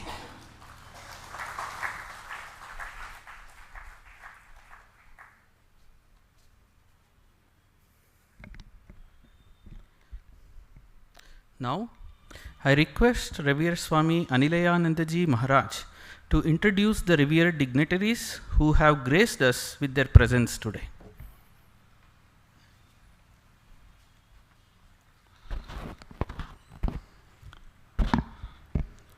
Thank you, Swamiji, for the kind welcome address for the seminar on ideals and activities of Ramakrishna Math and Ramakrishna Mission. Now, a brief introduction to today's guests. Srimad Swami Suverananji Maharaj, the General Secretary of Ramakrishna Math and Ramakrishna Mission. Due to his bad health, he is unable to attend today's program, but he is present with us virtually. Revered Swami Suveranandaji Maharaj is the General Secretary of the Worldwide Ramakrishna Math and Ramakrishna Mission, headquartered at Belur Math, District Howrah, West Bengal. Revered Maharaj joined the Ramakrishna Order as a novice at Ramakrishna Mission Boys Home Rahara, an educational complex near Kolkata in 1973, and served that institution for 3 years. Maharaj then served as headmaster of Ramakrishna Mission's school in Alo in Arunachal Pradesh, and subsequently as the secretary of the branch center there. After spending 18 years in Alo, Maharaj moved in 1997 to Ramakrishna Mission Vidyapith, Devghar, Jharkhand, as the center's secretary. In 2006, he was elected a trustee of the Ramakrishna Mutt and a member of the governing body of the Ramakrishna Mission. The following year, he moved to the headquarters, Belur Mutt, to serve as Assistant General Secretary of Ramakrishna Mutt and Ramakrishna Mission, a post he held for about 10 years. He was appointed as General Secretary of the twin organizations in May 2017. He served as the member of the West Bengal Education Commission in 2014. Revered Maharaj is a popular orator and has authored many articles, especially on education and values. He is known for his administrative acumen, affable behavior, and genuine humility. I welcome heartily Swamiji. Next, Swami Atmavidanandaji Maharaj. Srimad Swami Atmavidanandaji Maharaj, presently staying at Ramakrishna Mutt, Bangalore, is a senior monk of the Ramakrishna order. Swamiji, even at very tender age, was inspired by the Ramakrishna Ashrama's holy ambience at Bangalore through its Vivekananda Balaka Sangha. He joined as a novice at the branch of the Ramakrishna Mission at Chandigarh in 1969. He has served at its various branch centers like Khetri, Alo, Allahabad, Guwahati, Ranchi, Kishanpur, Mysore, Kadapa, and Vishakhapatnam. At Ranchi, from 1987 to 97, Revered Swamiji was actively involved in various rural development projects through Divyayan Krishi Vigyan Kendra, covering over 70 villages. Swamiji was also instrumental in building the beautiful temple of Sri Ramakrishna in Dehradun. Swamiji was in charge of Ramakrishna Ashrama Mysore from 1998 to 2005. His unbounded enthusiasm resulted in Vivek Prabha, Kannada Journal of Ramakrishna Order, seeing its first issue at the dawn of the new millennium. The journal soon reached a circulation of 20,000 copies. Among his other notable projects at the Mysore Ashram include making and distributing exhibition kits of Holy Mothers and Swamiji's life and messages all over India, and launching Jnana Vahini, a mobile unit which conducts educational and cultural programs in remote rural areas all over Karnataka to deliver the Divine Trio's message. At Kadapa, Swamiji took over the newly affiliated ashram and developed it into a thriving hub of activities with a special focus on education. At the Vizag Ashrama, Swamiji started the Ma Sarda Cerebral Palsy Clinic and Vivek Institute of Excellence, which conducts classes on yoga and meditation, Sanskrit, soft skill development, computer training, etc. Swamiji is the very image of humility, positivity, and friendliness. Welcome, Swamiji. I am proud to welcome Padma Shri Dr. H.R. Nagendraji. Dr. H.R. Nagendraji is the founder president of Swami Vivekananda Yoga Anusandhana Samsthana, Yoga University. He has been the guiding force behind the S. Vyasa movement. After receiving his doctorate in 1968, he served as faculty of IISc in the Department of Mechanical Engineering. He then worked as a postdoctoral research fellow at the University of British Columbia, Canada in 1970s. From there, he moved to NASA, Marshall Space Flight Center, USA, as postdoctoral research associate in 1971, and then to the Engineering Science Laboratory, Harvard University, USA, as a consultant in 1972. He served as visiting staff at the Imperial College of Science and Technology, London. Later, in 1975, he joined Vivekananda Kendra under the guidance of Sri Eknath Ji Ranade, a service mission as a full-time worker. From 1986 to the present, he has been the secretary of Vivekananda Yoga Anusandhana Samsthana, Bangalore, and the director of Indian Yoga Institute, Prashanti Kutiram. From 2000 to the present, he is serving as the president of S. Vyasa, Bangalore, and as the vice chancellor of S. Vyasa Yoga University from 2002 to 2013. He is now the Chancellor of S. Vyasa Deemed University. He has published 30 research papers in engineering and more than 60 papers on yoga. He has also co-authored 35 books on yoga. Thank you so much.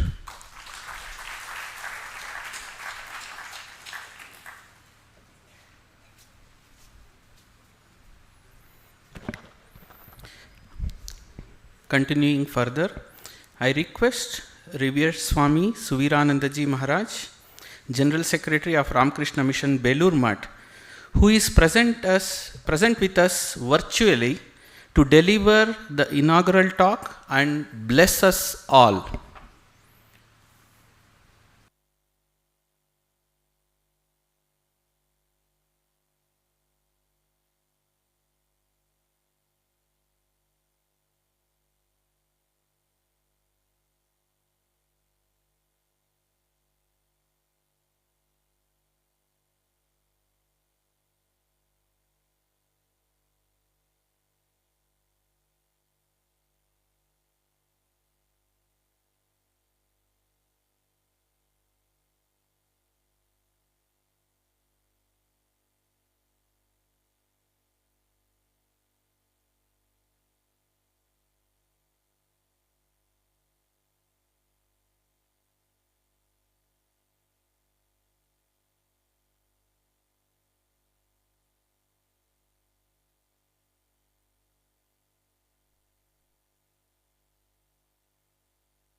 Om Sthapakayo cha dharmasya sarvadharma sarupine avataro varishtayo Ramakrishnaya te namaha.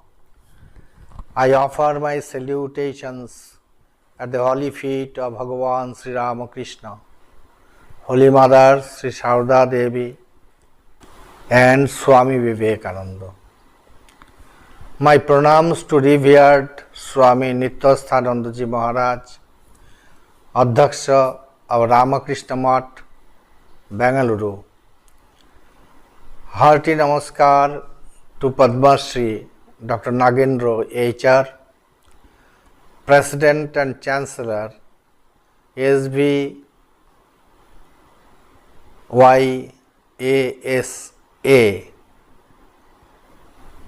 or otherwise S. Vyasa Yoga University, Jigeni.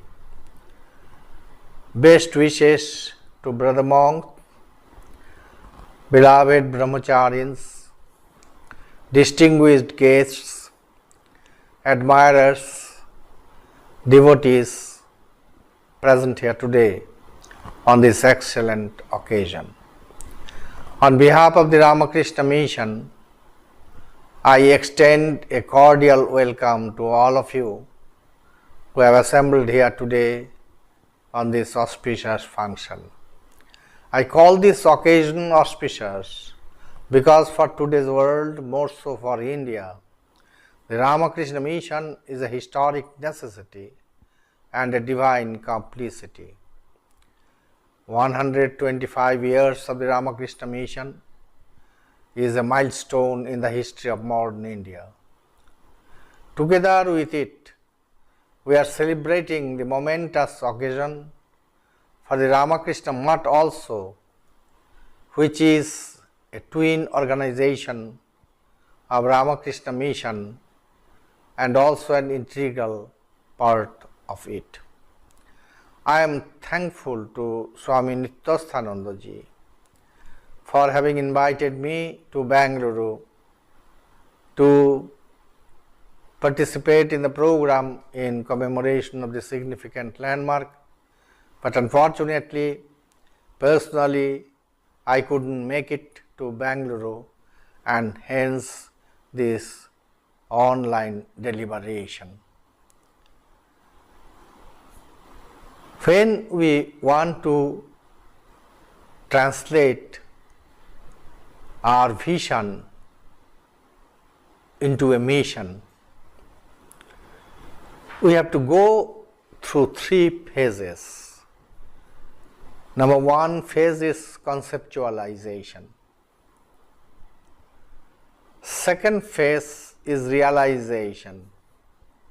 And third phase is actualization.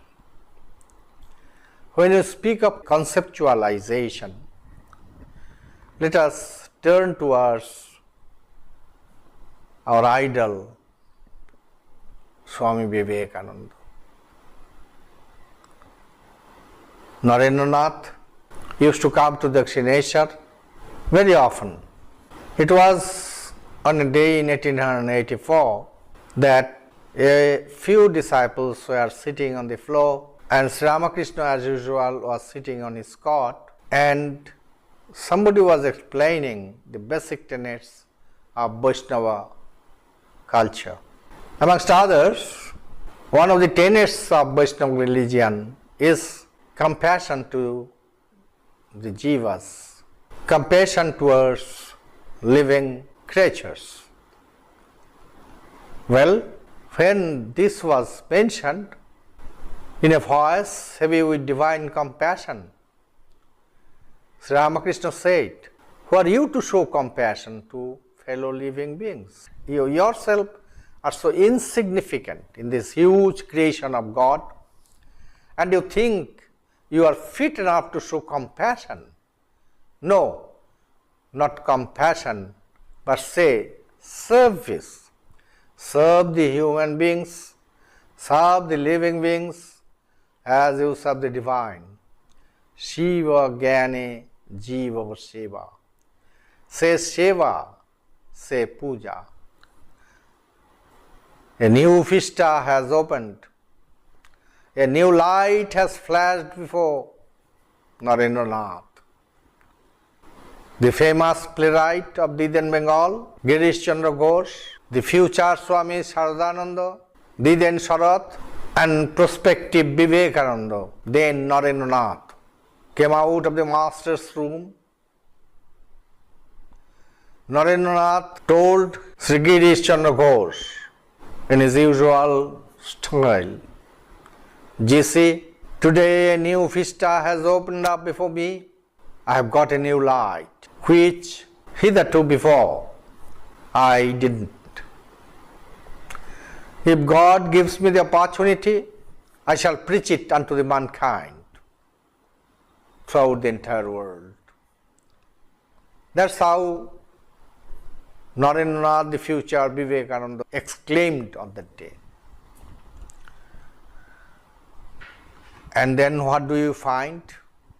We find Maha Samadhi of Sri Ramakrishna in 1886. The baul came, the minstrel danced and went away. He was born in an unknown village of Bengal called Kamarpukur, and a sojourn of 50 years. Some people saw him, some listened to him, very few understood him. He has passed away. He has left his mortal coil. He has taken leave of this mundane world. His admirers, his devotees, his followers, they couldn't control their tears on that day. They thought the minstrel came, he danced, he sang, Some could knew him, many couldn't recognize and have gone away. But there were two personalities around who knew that Sri Ramakrishna was not a Shailean skylark. Sri Ramakrishna was not a skylark which soars higher after higher till it is lost in the clouds of heaven without absolutely any promise to come back to the mundane ground again. Sri Ramakrishna was Wordsworth's skylark, the skylark which goes above, but which has eyes fixed on the mundane ground, true to the kindred spirit of heaven and home. And that was very well known to two personalities, as I have already mentioned. One was certainly our mother. My mother, your mother, mothers of the universe, mothers of all, Ma Sharada Devi.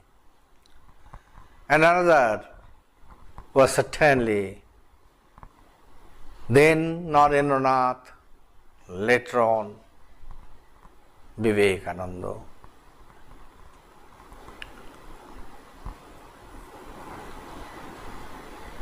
After Mahasamadhi of the Master, they knew that the mortal flame of Sri Ramakrishna was consigned to flame on the eastern side of the Ganges in the crematorium of Kashipur. And opposite to it, on the western bank of the Ganges, Sri Ramakrishna will come back. Sri Ramakrishna has gone higher after higher. The flame, the smoke, the vapor of the fire went above. Only with a robust promise to come back the following day on the western side of the Ganges in a village called Belur, in the form of a torrential rain ushering in a new era of light, a new era of wisdom, a new era of peace, a new era of love, a new era of knowledge, a new era of science, a new era of brotherhood, a new era of harmony, and that is Ramakrishna Math and Ramakrishna Mission of tomorrow. Swamiji got this from his Guru. Serving men with the spirit of serving God is the highest form of service. Swamiji learned from his Guru that each soul is potentially divine, but to benefit the divinity within is the goal. And Swamiji knew that serving God in man is the real worship. Devo bhutva devong jajet. Man becomes God while serving God. But then, this is a lesson which he learned from his Guru. Ascharya bhakta kusalasya labdha, ascharya gyata kusalanushishtaha. Wonderful and strange is this man who speaks this, the teacher who teaches this, and more strange is the disciple who listens to it and realizes the meaning thereof. Such was Nachiketa and Jama, and in the modern days, such was Sri Ramakrishna and Swami Vivekananda. That's why Swami Vivekananda, the then Vivedeshananda, thought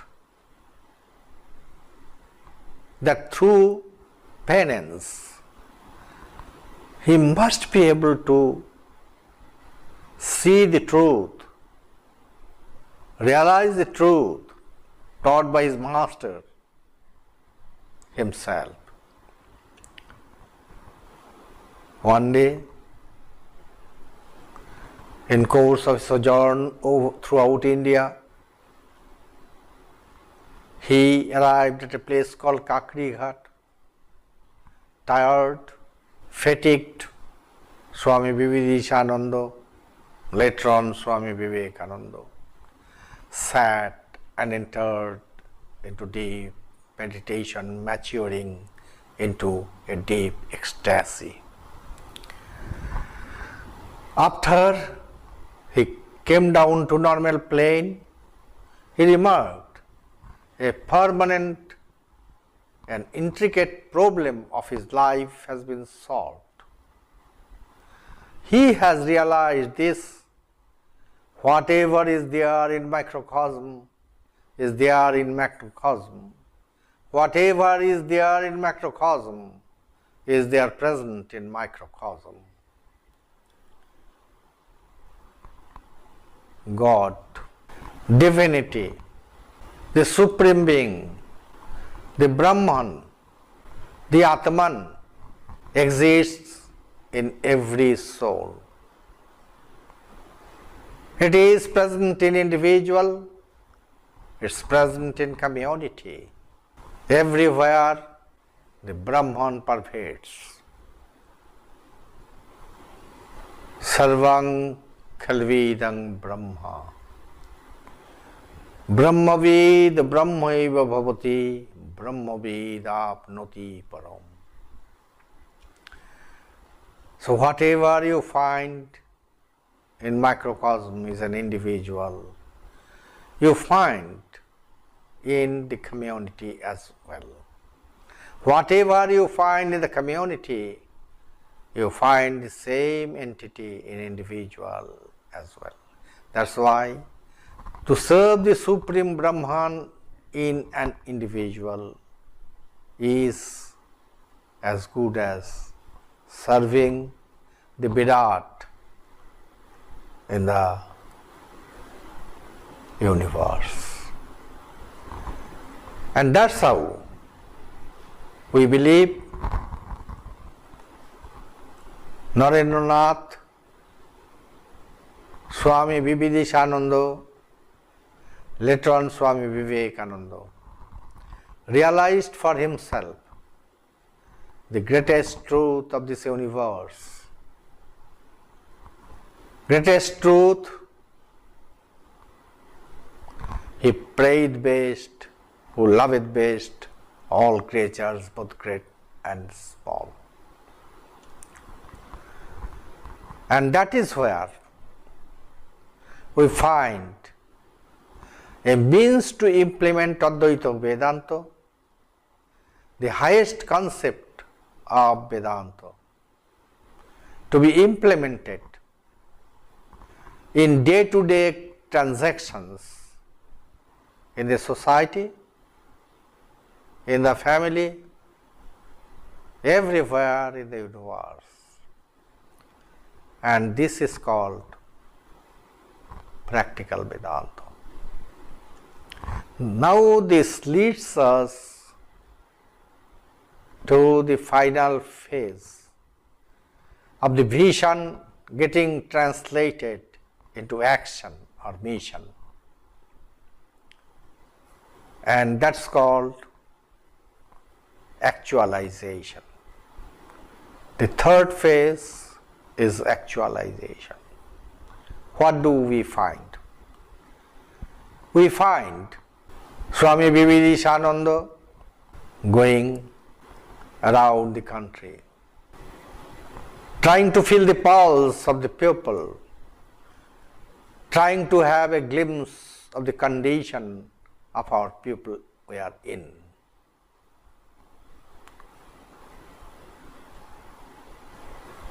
Swamiji went to Pohari Baba, the saint of Gazipur. Pohari means Pavan Ahari, one who lives on air is called Pohari. Swamiji had a darshan of Pohari Baba. His mind and heart were full. Swamiji came down to the street of Gazipur. When he came down to the Rajpath of Gazipur,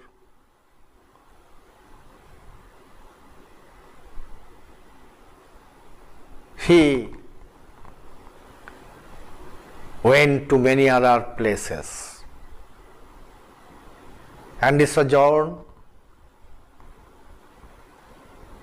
culminated into a deep meditation on the last rock of India at Kanyakumari. From Gazipur to Kanyakumari, can we metaphorically say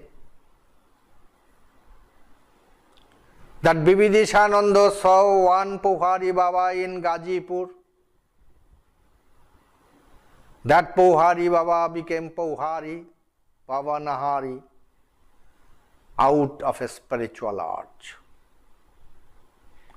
But he saw lakhs and lakhs of Pohari Baba spread across the country. Those Pohari Babas were Pavanahari, not because of any spiritual arch, but because they were without food.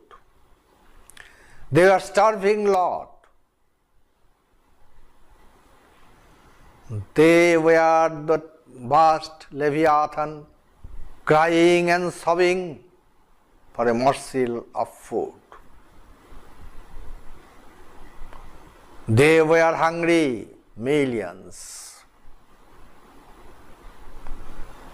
In Kanyakumari, on the last rock of India, in deep meditation, in ecstasy, Vivekananda certainly had a vision of Mother India, a Mother India not very healthy, not very robust, a Mother India lanky, hungry, poor, poverty-stricken.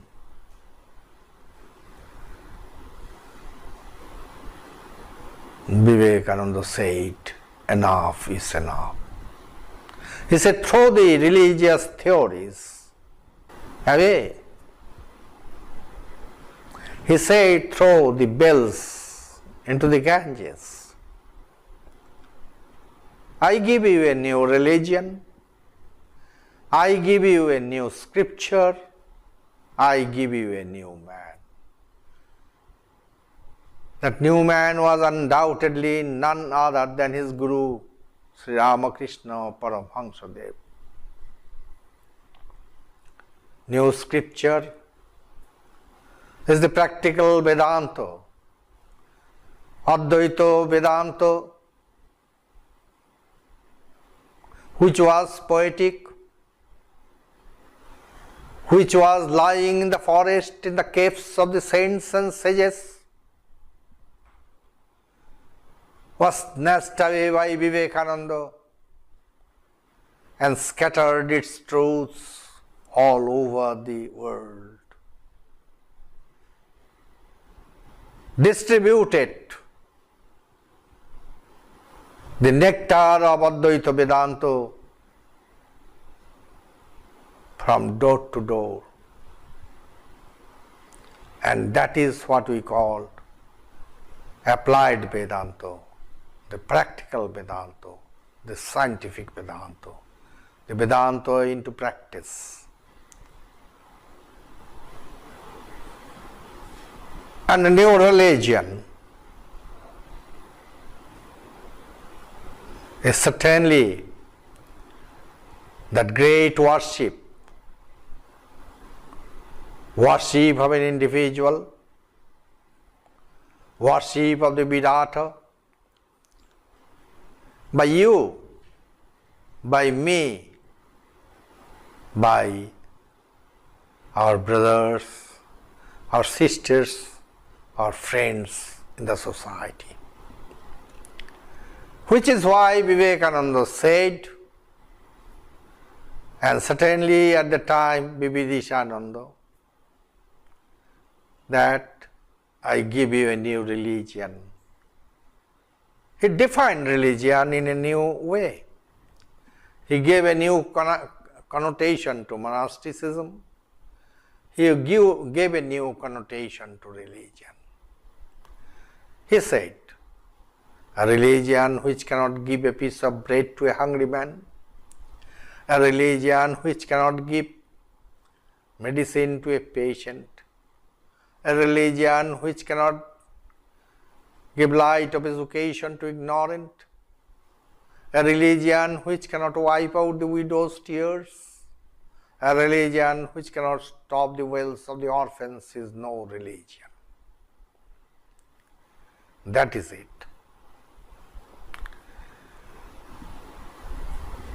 Through an infallible intuition, Sri Ramakrishna knew, as his disciple Sharadananda wrote, that Narendra was his son, his friend, born to carry out his commands, and the lives of Narendra and himself were eternally intertwined with an unbreakable cord of love. In later years, when someone asked Vivekananda about his master, he could only answer he was L.O.V. personified. And he wrote in his poem dedicated to the master, "A Song I Sing to Thee" was the title of the song. Yet there, in graced gloom of darkest night, yet there, with speechless mouth and tearful eyes, thou standest fronting me, and at thy feet I fall on bended knees. Thy servant am I, through birth after birth. Vivekananda's loyalty to his master was unique. Such words as devotion and loyalty acquired new significance. While the westernized Calcuttans felt pride with their tidbits of social reform, here was a man, Narendra saw, who even spurned the Vaishnava idea of compassion to living beings, as said earlier.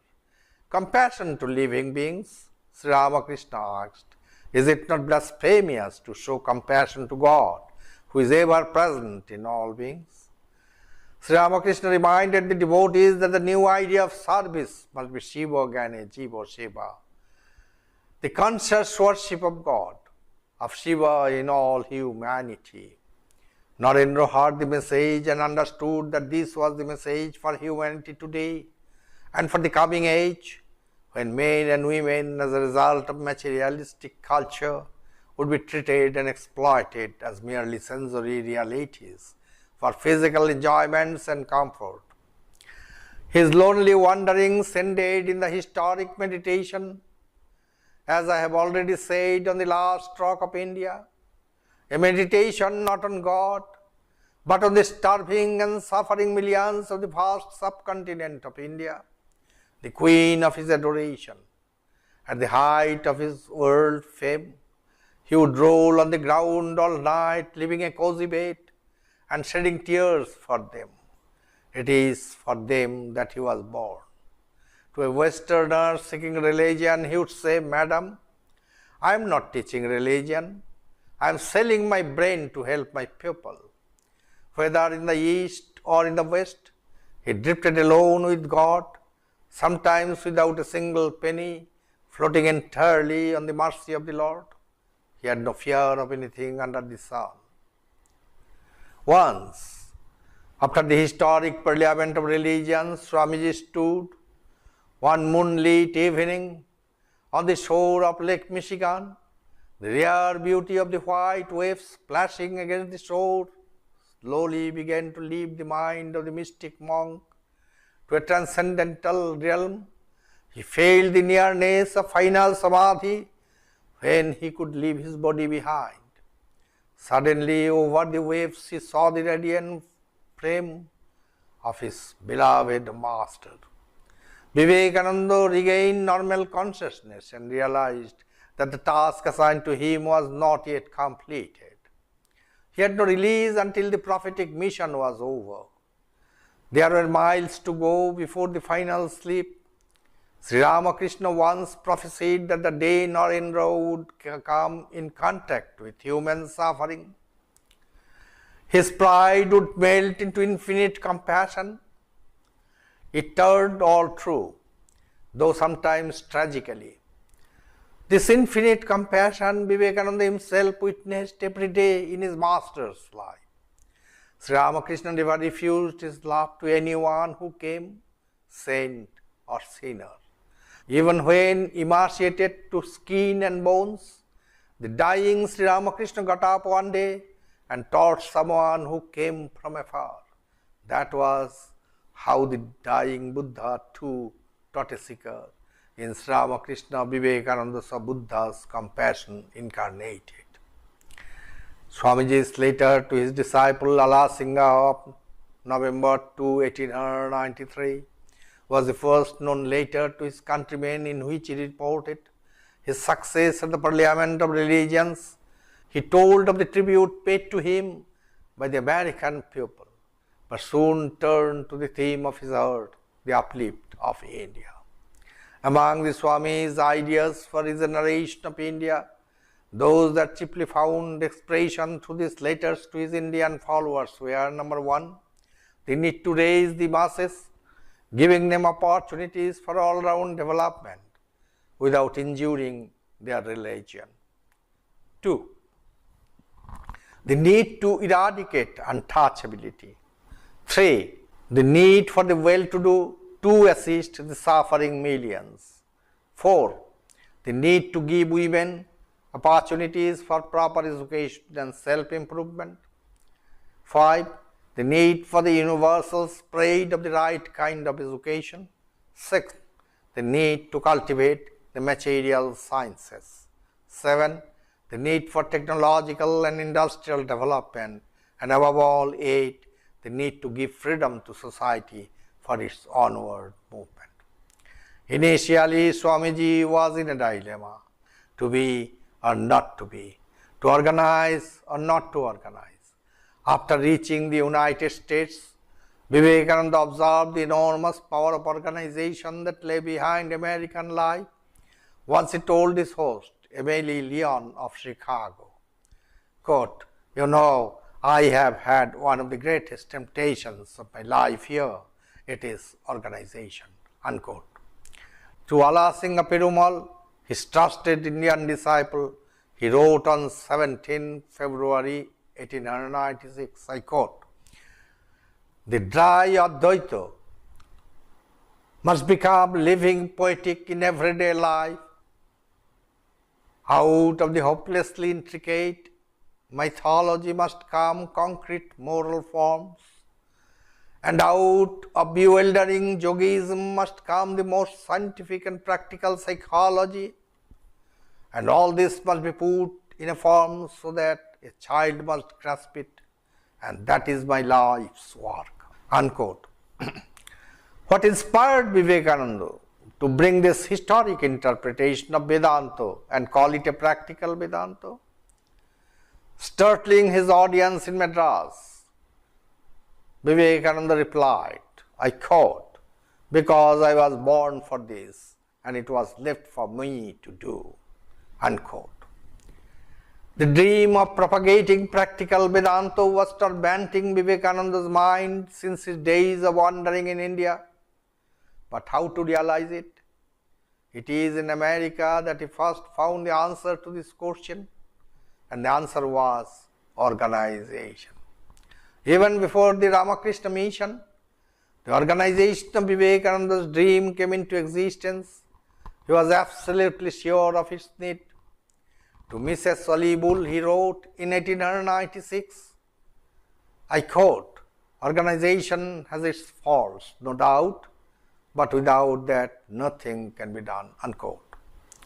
A year after, The thought of making an organization was more powerful in his consciousness. To his brother disciple Swami Ramakrishna, he wrote on 24 June 1896, I quote, "We want organization. Organization is power, and the secret of this is obedience." Unquote. At Thousand Island Park during the summer of 1895, he debated, quote, "To organize or not to organize. If I organize, the spirit will diminish. If I do not organize, the message will not spread." Unquote. In the end, he was determined that his master's great message should not be lost to humankind. Vivekananda knew that the only thing that would keep corruption out of organized work was purity of life. On 1st May 1897, his dream, his master's vision and mission saw the light of the day. A new organization was born. It was the Ramakrishna Mission with its motto Atmanamokshartam Jagadhitayacha, for one's own salvation and for the welfare of the world. With his prophetic vision, he saw the mission based on the deep spiritual foundation of purity, sacrifice, service, universality, and non-sectarian approach would lead this organization through the vicissitudes of history and emerge as a model for others to imitate. 100 years later, the Ramakrishna Mission gets the world's attention. The UNESCO director, Dr. Federico Mayor, in his inaugural speech delivered in Paris on the centenary celebration of Vivekananda in the Chicago Parliament of 1893, said, I quote, "I was struck by the similarity of the articles of the Constitution of the Ramakrishna Mission, which Vivekananda established in 1897, with those of UNESCO." Unquote. Christopher Isherwood begins his celebrated biography of Sri Ramakrishna by saying, I quote, "It is the story of a phenomenon." Unquote. This evocative phrase can be applied to the Ramakrishna Mission no less. Indeed, the Ramakrishna Mission is a unique phenomenon in the socio-religious history of India, nay of the world. Right from the inception, this spiritual movement has been impacting significantly in the transformation of individual and collective lives as well. The process of this reshaping sometimes is not markedly visible. However, the outcomes are being gradually accepted by the society at large. An intrinsic aspect of this movement is its equally noteworthy local acceptance and global reception, owing to its being grounded in the universal and spiritual principles blended with the intellectually rich Seva approach. The great spiritual force that was released as the advent of Sri Ramakrishna has ever since been penetrating into every constructive aspect of human endeavor for the last 125 years. Ramakrishna Vivekananda movement came as the savior of Indian civilization. In the last 125 years, it has acted as one of the most important catalysts in changing the socio-economic structure of this country. At the same time, this movement has created a new benchmark of culture and education embedded with the age-old Indian spiritual tradition, which the entire country has been receiving with deep admiration. It has worked at the grassroots level almost unseen and unsung. From farthest corner of northeast to the western part of the land, from the top of the Himalayas down to the coastal India, the Ramakrishna movement has silently functioned with the pious spiritual message of the new age avatar, Sri Ramakrishna, to redesign the inner and outer lives of millions of our countrymen. It has been trying to reorient our colonial mindset of aping the foreign traditions and culture. However, it has always kept its windows open to receive the new trends, experiences, skills and cultures, but with checks and balances. It has never worked as a simple NGO for the societal development. Rather, it is deeply anchored in spiritual sadhana as manifested in the lives of Sri Ramakrishna, Holy Mother Sharda Devi, Swami Vivekananda and other spiritual luminaries that have been produced by this great movement through the passage of time. The movement's silent global impact is poised to eventually usher in a world culture of unprecedented greatness at no distant future. It may well be a fascinating study for a social scientist to understand how this movement is operating at a very deep level in bringing about a seamless fusion of the Indian and the Western culture and creating a global culture based on spiritual values. Now, global culture comes into existence the moment we give recognition to the cultural achievements of man as man, a universal being, not merely a Westerner or an Easterner. Each culture is thus required to be viewed from two standpoints. First, from its own standpoint, that is the basic idea that it stands for. And secondly, it should be viewed from the standpoint of its contribution to the overall thought of man and the process of civilization. It is here that another factor must be brought into consideration. It is the interplay between cultures and the influence of one upon another, since each culture has its own basic idea and it lives only through that idea. It is to that extent one-sided. Sri Ramakrishna once said, I quote, I felt I was in a far-off country where people were of fair complexion. They were different from us and spoke a language I couldn't understand. As I was wondering about the vision the Divine Mother revealed to me, they too would follow my teachings. How sincere their devotion was. By people of fair complexion, Sri Ramakrishna's reference was in all probability to the Westerners. During his lifetime, some Westerners had paid visit to him and expressed their admiration for his life and teachings. Since his passing away in 1886, the number has been seen to be steadily on the rise. Professor Carl Jackson's penetrative summing up of the Ramakrishna movement's deep and abiding impact on the global culture. The Ramakrishna movement has been a rather unusual movement with a significance out of proportion to its size. Though only one sect in a hothouse of American sects, it is the chief Western spokesman for one of the great world religions. Its work represents a significant development in the history of modern Hinduism and the interconnection of the world's great religions. One noteworthy feature of this movement is its exemplification of the process of give and take by which the East and the West are engaging in modern times. Ramakrishna movement offers the case of what happens when East meets West. Unquote. We are here celebrating the glorious completion of 125 years of its journey with its 321 branch and sub-centers extended to countries outside India. Let's remember that the years we have gone by in the history of the mission may be 25 just a beginning compared to the great work that lies before it in the coming centuries. Before I conclude, let me recall Swami Bhuteshanandaji Maharaj, the 12th president of our order, as having said, I quote, the lamp of new awakening that was lighted by Swami Vivekananda at Balaram Babu's house in 1897 is burning steadily and radiating its glow throughout the globe. This light has brought forth a new consciousness and blazes a trail in the realm of spirituality that aims at liberation. So long as human civilization will last, the lamp of service of the Ramakrishna mission will keep on burning for the good of all, irrespective of caste, creed and religion. In fine, let us chant the core message of Ramakrishna mission to the mankind. Om Sarve Sukhino Bhavantu, Sarve Santu Niramayaha, Sarve Bhadrani Pashyantu, Ma Kuschit Dukhama Apnuat. Let all be happy, let all be free from ailments, let all be blessed with the vision of truth, beauty and goodness, let misery touch none. Jai Sri Guru Maharaj Ji ki Jai, Jai Mahamai ki Jai, Jai Swamiji Maharaj Ji ki Jai.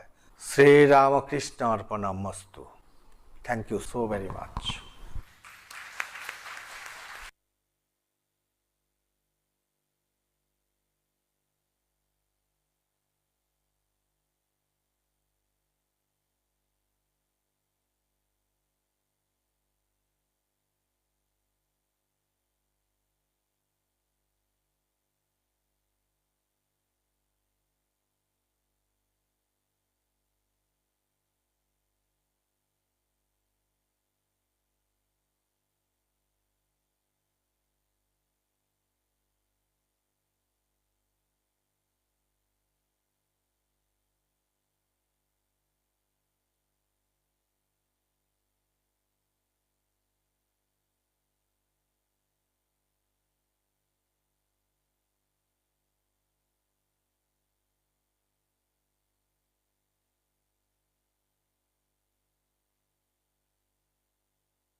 Now I request Padma Shri Dr. Nagendra HR, President and Chancellor of S. Vyasa Yoga University at Jigani, to deliver the keynote address.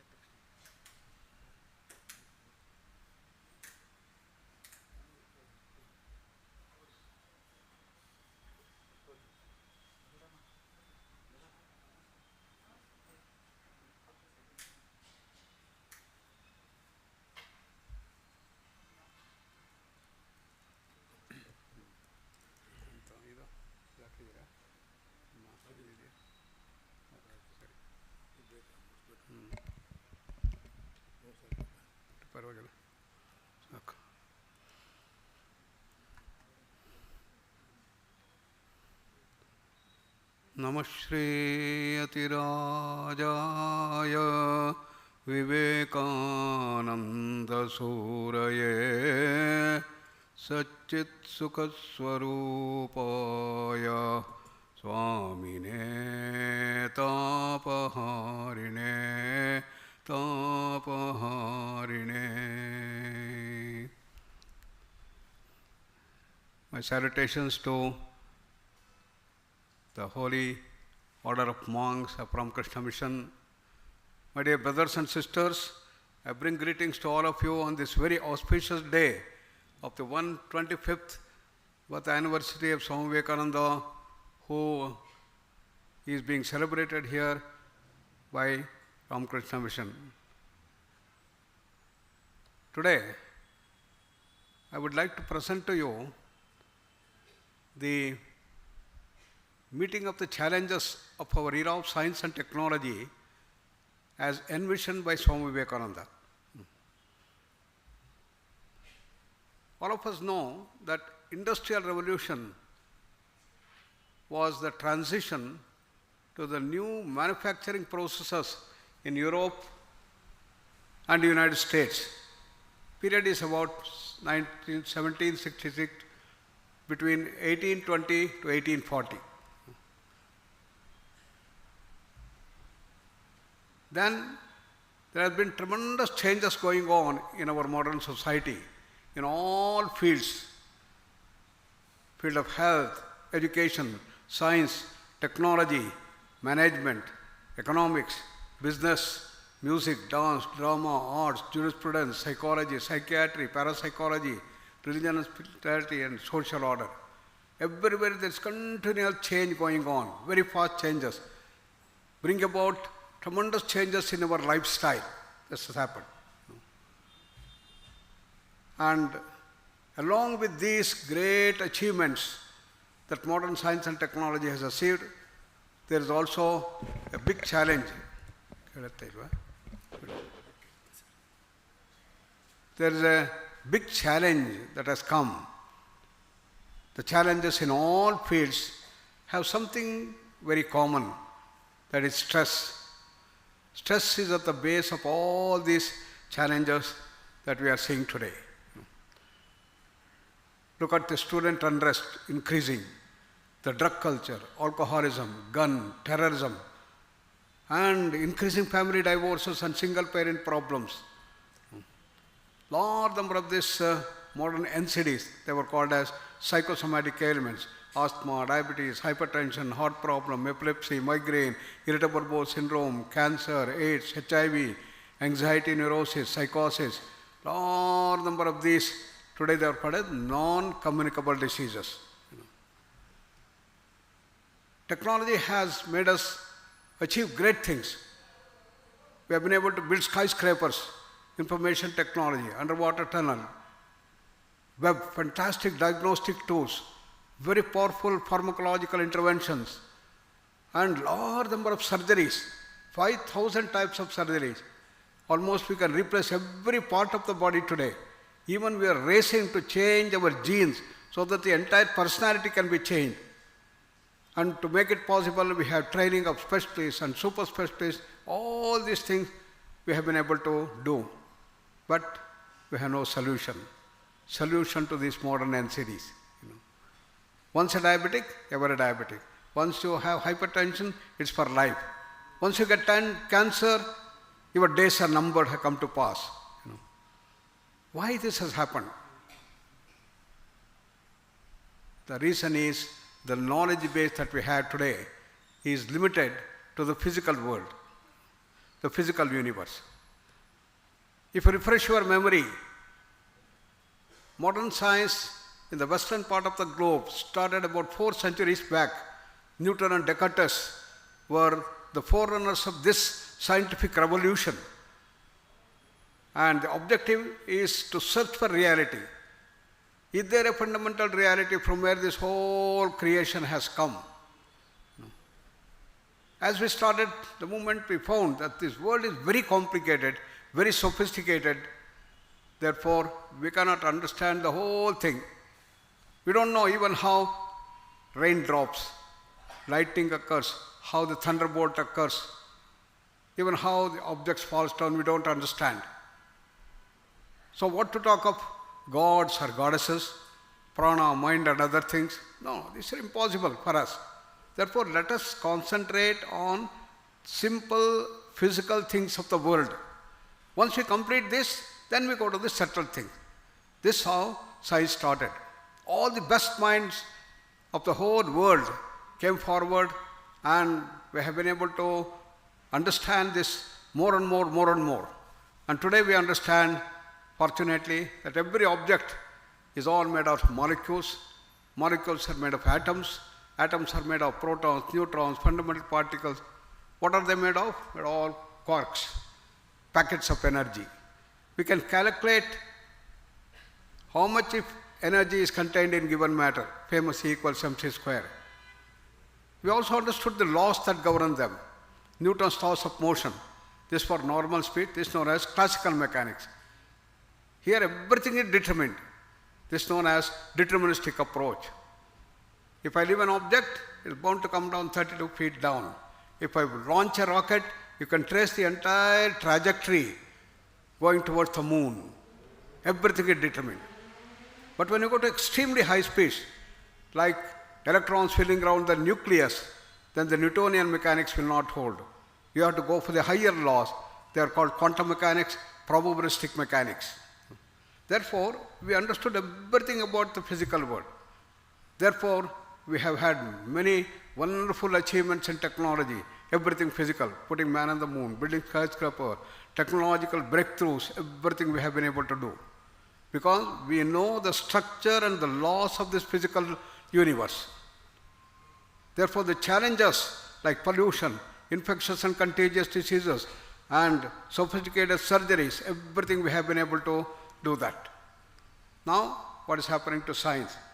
Science is in a turning point.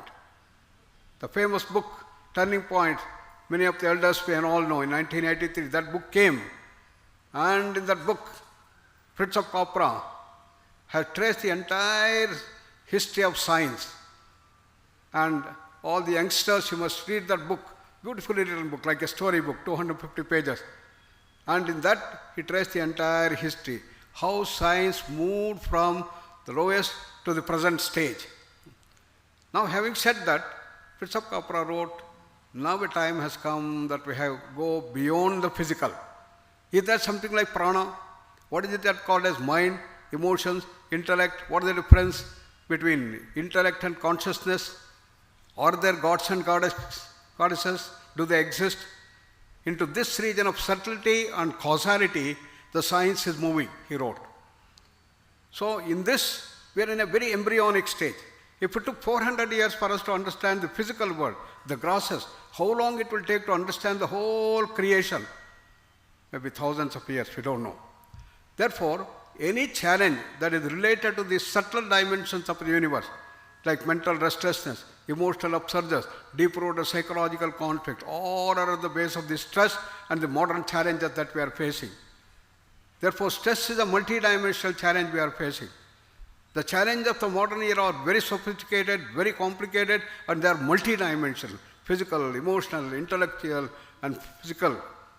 And therefore, our solution we have in modern science is only one dimension, physical. How can you solve the multidimensional challenges that we're facing by a single dimension solution? That's why we have the failure. If modern science and technology developed in the West have failed to tackle these challenges of the modern era, what is the way out? Here comes India. India's contribution is very well known. All this knowledge base of the whole creation is available to us in field of yoga spirituality. And to meet these challenges of the modern era, we have to bring about a paradigm shift in our knowledge base. We have to move from one-dimensional understanding of science towards a multidimensional approach, which encompasses physical, mental, emotional, intellect level with a spiritual base. And therefore, it is here that comes yoga, the Indian science. A revolution in the making after industrial revolution. After the industrial revolution, it is the revolution of yoga coming up. This is what Swami Vivekananda heralded this grandeur in the parliamentary religions in Chicago. Remember 1893, September 11th, 9/11. Something special happened. 9/11, you all remember? Remember, 108 years later, the World Trade Center. What is that 108? What is the significance? Think about. So Swamiji brought out this holistic vision of the entire dimension of the creation. He brought yoga, which is multidimensional. It works at the physical level, mental, emotional, intellectual level, and provides the total answer to the challenge of the stress and the challenges of the modern era. What yoga that we are talking about? Swamiji rightly said that take the root of yoga. Yujyate anena iti yogaha. Yoga is to join. Jivatma merging with the Paramatma. That is the whole process of expansion. And yoga is a conscious process for the acceleration of this growth. Raising ourselves from our normal level to become great, super divine human beings and reach that entire pure consciousness. And rightly he said, each soul is potentially divine. And the goal of life is to manifest that divinity within by controlling nature internal, controlling nature external. How? 4. Work or worship, philosophy or psychic control. By one or more or all of these and be free, he said. The goal is to be free. And how to do that? Don't neglect the achievements of the West. You must combine the best of the East with the best of the West. Best of the West is modern scientific research.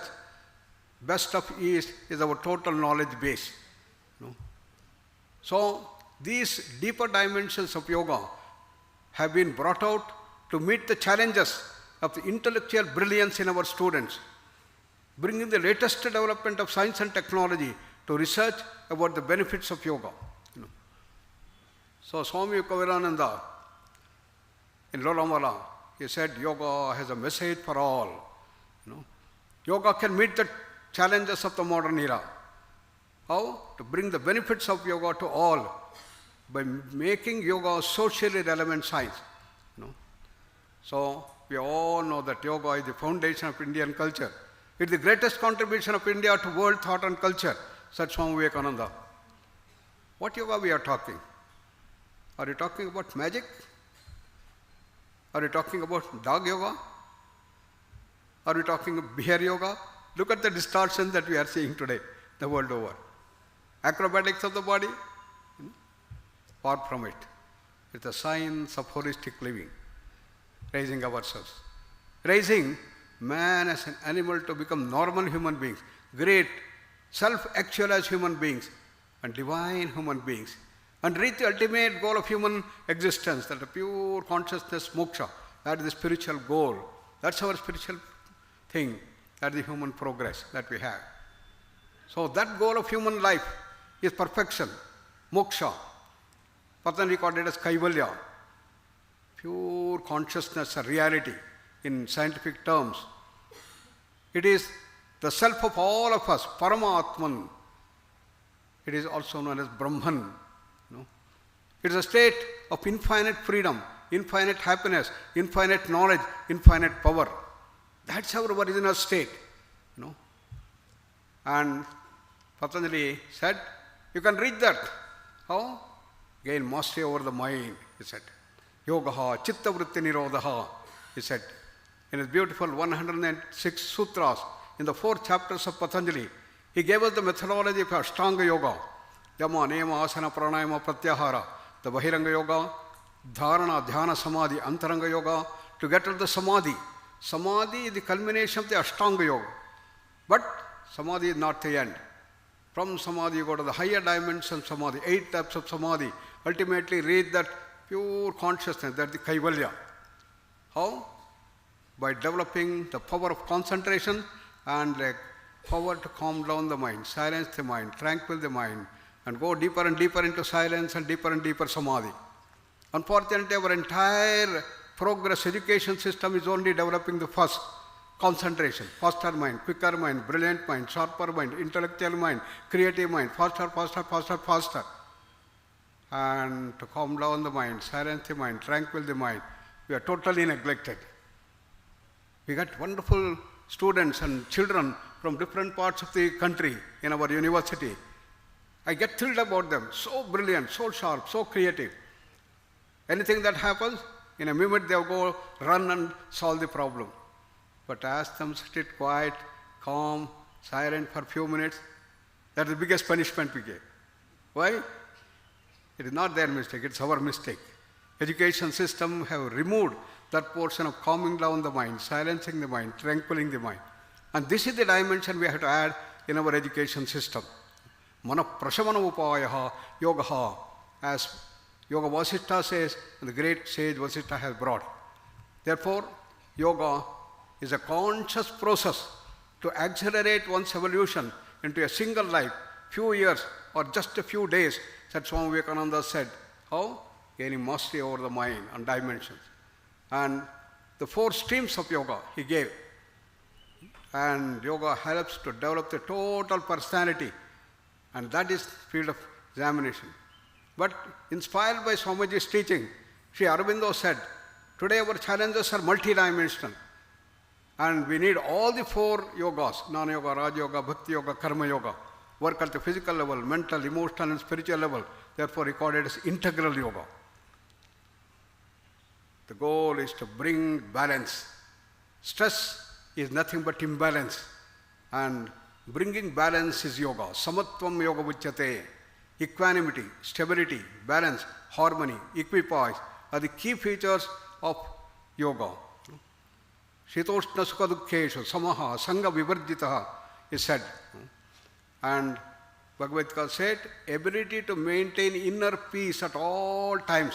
Yogastha kuru karmani sangam tyaktva dhananjaya, as he said, maintaining the inner calm, inner peace. First recognition of the calmness and maintaining that calmness in action is the secret that Swamiji has given. And yoga is that special skill in action, in the form of duty sense, unattached action. Yogaha karma sukausalam. Therefore, Swamiji brought that, as he very beautifully mentioned, practical Vedanta. What is it? That serve man in seeing God in everybody. That is the dimension. So unattached action as a duty, we have to start working. Action in relaxation, action in the blissful awareness. So the outcome of yoga will not only help us to meet the challenges of health, harmony and others, bring improved health, prevent diseases, promote positive health, deal with diseases, bring bliss, poise, harmony, efficiency, and to ultimately build ideal social orders. That is the outcome of yoga. So the foundations of yoga go to the knowledge base of Vedanta, the Vedas. The term Veda comes from the root Vidagnane. Vedas means treasure house of knowledge. We all know that there are 2 parts of the Vedas, Puram Mimamsa, Uttaram Mimamsa. Rigveda, Yajurveda, Samveda, Atharvaveda is one classification. Uttar-Mimamsa and Purva-Mimamsa is other classification. Uttar-Mimamsa is the science of the Vedas. All Upanishads and the Prasthana-traya come under this heading. But Purva-Mimamsa, Karma-kanda and Upasana-kanda, rituals, yagnas, yagas, havanas, pujas, that I call it the technology of the Vedas, science and technology where people have developed. And all of you are familiar with large number of Upanishads that are available, 800 in print, but 10 are the most important. That the 10 major Upanishads, Isha, Kena, Katha, Mundaka, Mandukya, Aitreya, Taittiriya, Prashna, Chandogya, Brihadaranyaka. No? And what is the content of that? It gives you the whole essence of the entire creation. According to the wisdom of Upanishads, there is an unchanging dimension of our existence, and emerging out of this is the ever-changing dimension of creation. This creation is called Jagat. The word Jagat comes from the word Jagatyan Jagat. That which goes on changing is called Jagat. In creation, everything is changing. For example, in the body, a billion cells get created every day. A billion cells get destroyed every day. Since we came to the hall, all our bodies are totally changed. And everything is our pure consciousness. That's our original state. So that is the dimension put forth. So the ever-changing dimension of creation, this Jagat, has the seen and the unseen dimension. Seen is the physical body. Then we have the unseen dimension of our bodies, and they are called as Pranamaya, Manomaya, Vijnana, Anandamaya koshas. The 5 bodies we all have, we have not just the physical body, only one. The unseen dimensions are subtle and causal bodies. And that is the beautiful Panchakosha that has been brought forth in the Taittiriya Upanishad. The physical body is called the Annamaya Kosha, and we have Pranamaya, Manomaya, Vijnana, Anandamaya koshas. And therefore, the whole essence of this creation is these 5 layers. Not only at the Vyashti, but also at the Samashti level. Individually, we have 5 bodies. Similarly, the world at large, the creation at large, also has 5. The physical world is filled by electromagnetic field. Then we have bioplasmic field of Pranamaya Kosha. Then we have the astral or the mental field. Then we have the information or the intellectual field of Vijnanamaya Kosha. And the biggest of all is the bliss field. All these fields are in continual change, and the change in one brings the change in the others. Therefore, this is the total knowledge base that has been given to us. And all these things is made out of the consciousness. Om ityeta daksharamidam sarvam tasyopavyakyanam bhutam bhavat bhavishyaditi sarvam onkara eva yachanyatrikalatitam tadapi onkara eva. Entire thing is made out of Om. In modern science, we say this entire physical world is energy, E. So similarly, our ancient Master said, this entire creation is nothing but Om, and that which is beyond also is Om. Therefore, all these Panchakoshas are made out of Om. Om is the basic thing. And the laws that govern them is the trifold law of Srishti, Sthiti, Laya. Just like we have Newton's laws of motion, that the classical mechanics, and we have the quantum mechanics. Here, our people understood the trifold law of Srishti, Sthiti, Laya. And that which is beyond is Om. Therefore, this is the whole understanding our ancient masters found. And therefore, yoga is the way to expand ourselves from our Annamaya Kosha to Pranamaya, Manomaya, Vijnana, Anandamaya Kosha, and expand beyond, ultimately reach that pure consciousness. Swami Vivekananda said, manifestation of the divinity is the goal of life. So now, the research is at the base of all activities. He said you have to bring that research, modern research, and that modern research has to be brought. Therefore, yoga for general public, yoga for medical application, yoga in education, management under yoga, yoga for the handicapped, yoga for the socially deprived, blind, orphans, addicts, remand homes, prisons, everywhere there is so much of challenge.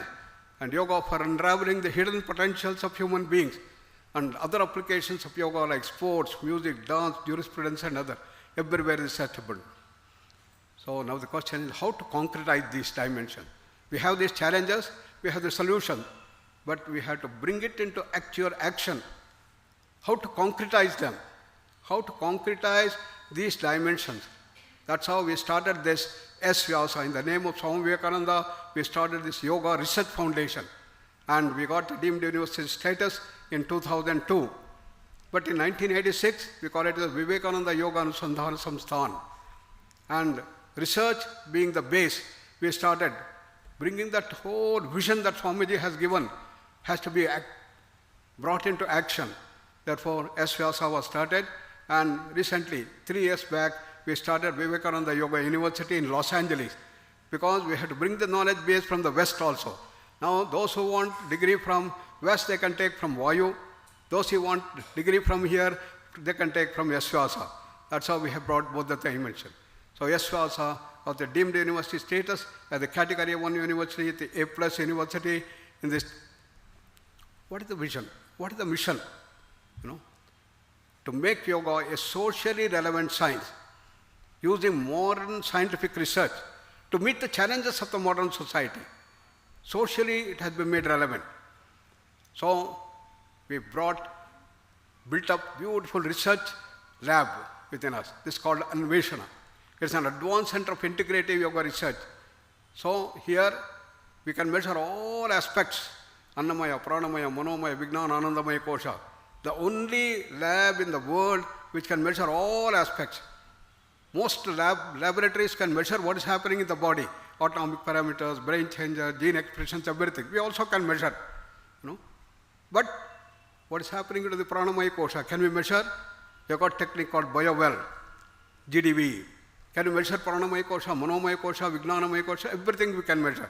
That is the holistic Anveshana that we have brought. And using this, we have to show to the world at large, yes, it has the evidence base. So a large number of research papers have been published, and in leading national and international journals, 920 papers have been published. And we run 2 technical journals, International Journal of Yoga called iJoy. It has been approved by the PubMed, and we have Journal of Applied Consciousness Studies, JSCS. And we have a large number of research dissertations, theses and reports, 2,500. If you look at the whole of research in the whole world in the field of yoga, our university almost has 60 to 75% of research that has been all over the world. Therefore, our university is known for the research all over the world. There are thousands and thousands of yoga institutions all over the world. What characterizes is Swami Vivekananda's vision being concretized through this thing, through research. And in S-Vyasa, we have got a beautiful campus, 20 miles from here. I invite all of you to visit our Prashanti Kutiram campus.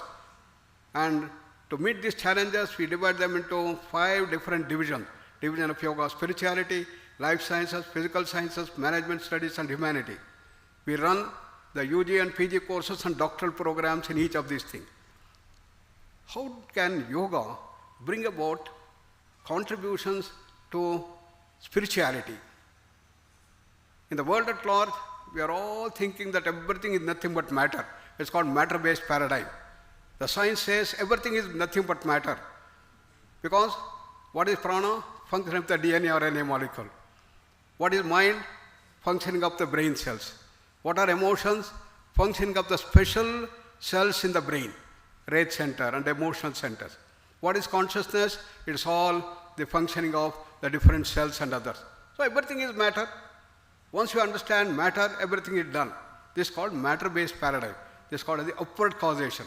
Everything, prana, mind, emotions, intellect, God, goddesses, everything is brought out from matter. This is called matter-based paradigm. This has to be completely changed. As Professor Goswami wrote, we have to completely turn tables.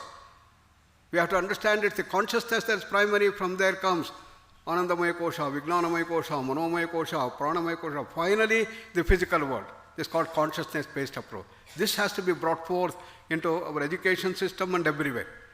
That's what we are bringing in our spirituality by going into the depth of the Sanskrit, the Veda, the Upanishads, Prasthanatraya, Shaddarshanas, comparative religions. And this is what Swamiji has heralded.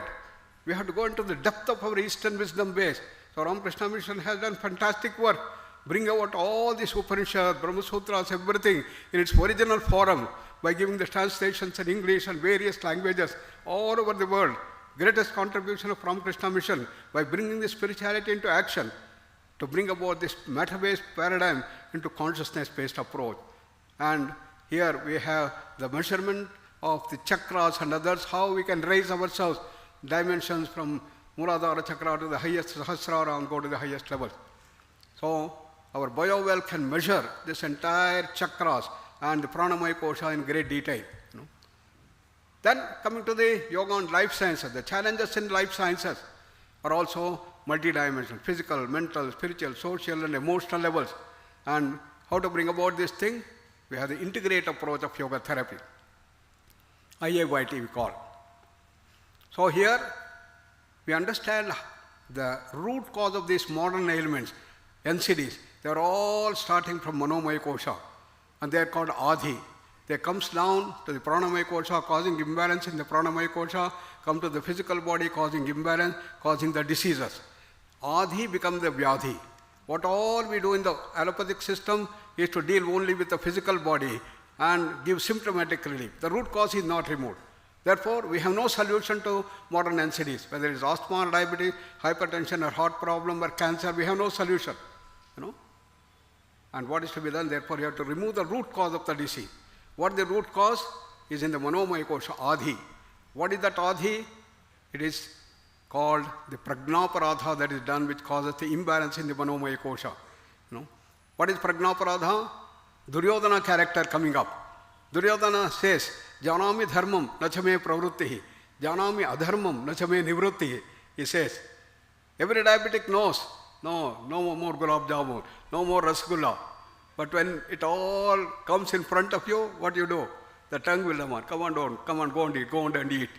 And the Buddhi says, no, you should not eat. A war starts. That's the Kurukshetra war. And tongue wins, you have the problem. That's called the Prajnaparadha. That's the Duryodhana character. That's where imbalance starts in the Manomaya Kosha. From there it comes, causes imbalance in the Pranamaya Kosha, comes to the physical body, becomes the Vyadhi. Therefore, unless we deal with the Adhi and the pranic imbalance, you have no cure. This is what we do in integrated approach of yoga therapy. We use Gnana Yoga, Raj Yoga, Bhakti Yoga, Karma Yoga, all this to work at all this level and bring about the total solution. And we have dealt with lakhs of people and thousands of people have become completely normal using this dimension. So it helps in prevention, rehabilitation, promotion of positive health. 900 published research papers shows that evidence base is very much valuable. So integrated healthcare delivery system. Now we have got 600 bed facility in the name of Swami Vivekananda. We have in the Prashanti Kutiram campus, which can prevent disease, treatment, long-term rehabilitation, promotion of positive health, all with integrated medical system. And that we have named in the name of Vasishtha. Vasishtha School of Health Integration, called Vashi. Vashi is one of the Siddhis, as you know, and that's what we have to do. So treatment of non-communicable diseases, in which we have modern medical system which handles surgery at muscular level, nervous level, cellular level, aids by symptomatic relief. So we'll use that. But that's not all. We bring in yoga therapy, Ayurveda, naturopathy, acupuncture, physiotherapy, all under one roof you can get. Therefore, you have the total comprehensive dimension that's available to us in the integrated healthcare delivery system. This is what we have to do. We are trying to bring this integrative medical system all over the country, all over the world. So AIMS Delhi and AIMS Rishikesh all have started bringing this dimension, and further audiovisual presentation and other dimensions. And devotion session, very, very important. What a beautiful process to deal with. Then division of physical sciences, development, emotion culture, memory, all based on our total dimensions of creativity come from the silencing of the mind. Manaprashamana upaya. You go into deeper silence, go into samadhi, tremendous amount of creativity and creation comes up. Therefore, we have to bring relaxation at the body level, slowing down of the breath to the prana level, and calming down of the mind at the mind level. Asanas, pranayama, meditation. And you go deeper and deeper into the level of samadhi. And Ramakrishna is the greatest scientist who unraveled the mysteries of this whole thing by systematic tapas in the Bhakti Yoga. How he got sakshatkara, saguna sakshatkara.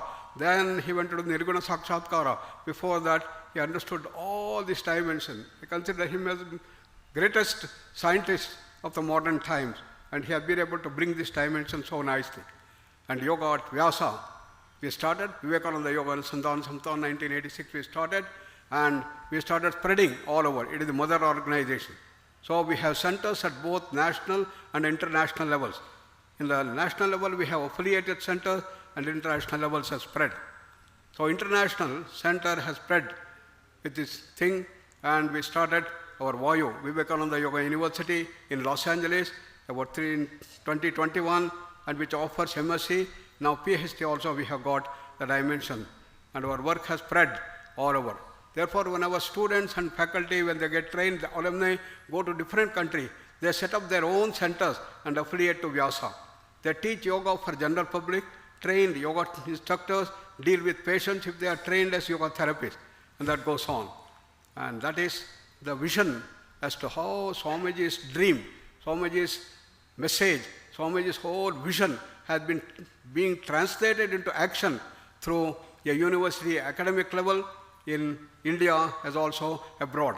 Similarly, in Japan, we have the Yoga College, and in working in Japan for the last 30 years, and we have trained thousands and thousands of yoga instructors and yoga therapy instructors, and now they are going for academic level, bachelor's degree in yoga. They have started with Japan College, and we have been in close contact with Ramakrishna Mission in Japan.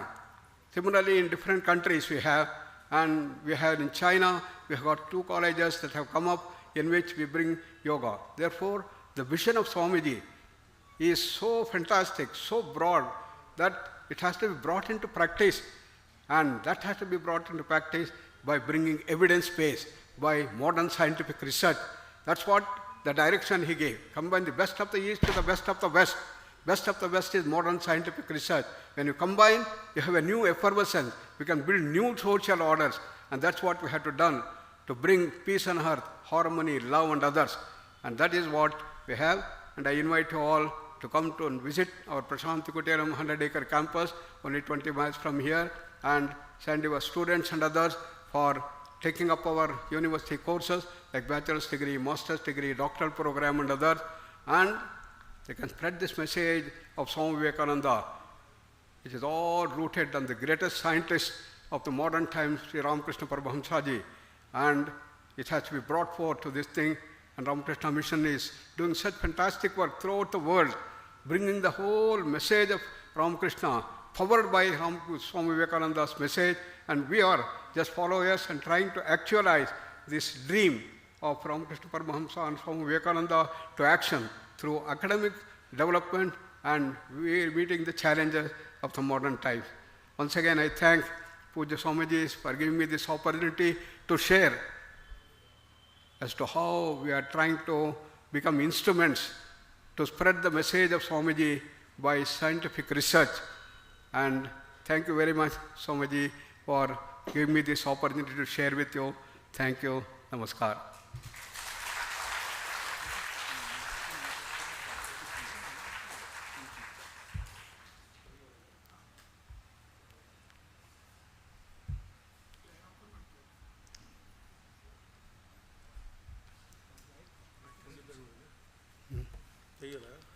ತೆಗೆದ್ಬಿಡಿ. Okay.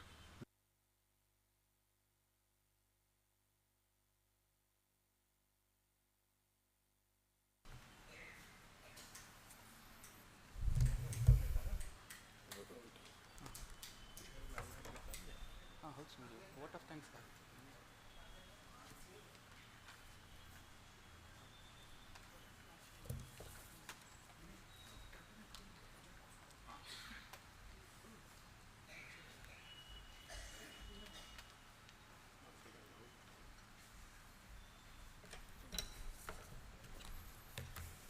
Swamiji.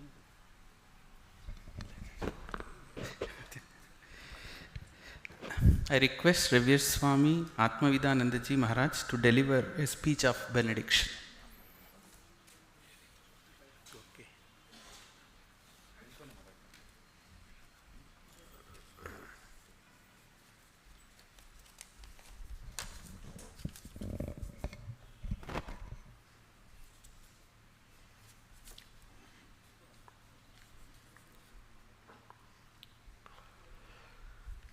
ॐ निरञ्जनं नित्यमनन्तरूपं भक्तानुकम्पाधृतविग्रहं वै ಈಶಾವತಾರಂ ಪರಮೇಶಮೀಡ್ಯಂ ತಂ ರಾಮಕೃಷ್ಣಂ ಶಿರಸಾ ನಮಾಮಿ. ಯಥಾಗ್ನೇರ್ದಾಹಿಕಾ ಶಕ್ತಿ ರಾಮಕೃಷ್ಣೇ ಸ್ಥಿತಾ ಹಿಯ ಸರ್ವವಿದ್ಯಾಸ್ವರೂಪಾಂ ತಾಂ ಪ್ರಾಣಾಂ ಪ್ರಣಮಾಮ್ಯಹಂ.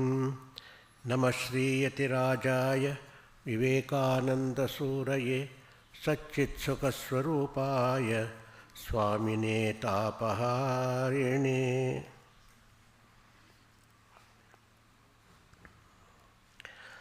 ವೇದಿಕೆಯ ಮೇಲೆ ಆಸೀನರಾಗಿರುವ ಎಲ್ಲರಿಗೂ ನಮಸ್ಕಾರಗಳು.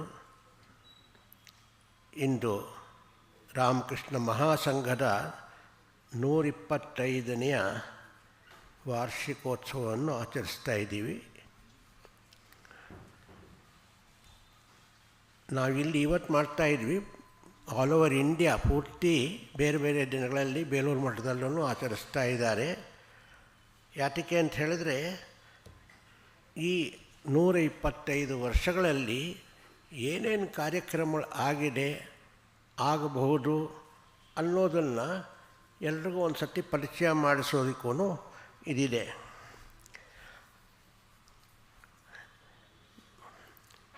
ನಾವೆಲ್ಲನೂ ದಿವ್ಯತ್ರಯರಲ್ಲಿ ಆಶ್ರಯ ಪಡೆದು ಅವರಿಗೆ ಭಕ್ತಿ ಶ್ರದ್ಧೆಗಳನ್ನು ಸಮರ್ಪಿಸ್ತಾ ಇರ್ತೀವಿ. ದಕ್ಷಿಣೇಶ್ವರದಲ್ಲಿ ಶ್ರೀರಾಮಕೃಷ್ಣರು ತಮ್ಮ ಸಾಧನೆಯ ಮೂಲಕ ಒಂದು ಆಧ್ಯಾತ್ಮಿಕ ಪ್ರವಾಹವನ್ನೇ ಪ್ರಾರಂಭ ಮಾಡಿದ್ರು. ನೀವೆಲ್ಲ ಕೇಳಿರ್ತೀರ.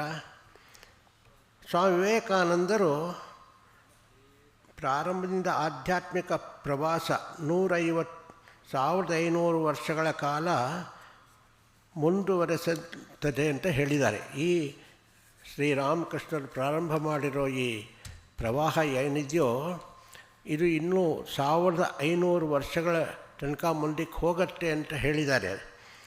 ಹಾಗೆ ಈ ಆಧ್ಯಾತ್ಮಿಕ ಇದೆಲ್ಲನೂ ನಾವು ದಿವ್ಯತ್ರಯರ ಆಶೀರ್ವಾದದಿಂದ ಇದರೊಳಗೆ ಹೇಗೋ ಬಂದಿದ್ದೀವಿ ಒಳಗೆ. ಇವಾಗ ಕೇಳಿದ್ರಿ ನಮ್ಮ ನಾಗೇಂದ್ರ ಅವ್ರದ್ದು ಎಷ್ಟು ದೊಡ್ಡ ಕೆಲಸ ಆಗ್ತಾಯಿದೆ. ಆದರೆ ಎಷ್ಟು ದೊಡ್ಡ ಚಾಲೆಂಜ್ ಇದೆಯೋ ಅದಕ್ಕೆ ಲೆಕ್ಕ ಹಾಕ್ತು ಅಂತ ಹೇಳಿದ್ರೆ ಬಹಳ ಜನ ಕೆಲಸ ಮಾಡಬೇಕಾಗಿದೆ. ಎಲ್ಲನೂ ಬಹಳ ಒಳ್ಳೆಯದದು. ಆದ್ದರಿಂದ ಆವಾಗ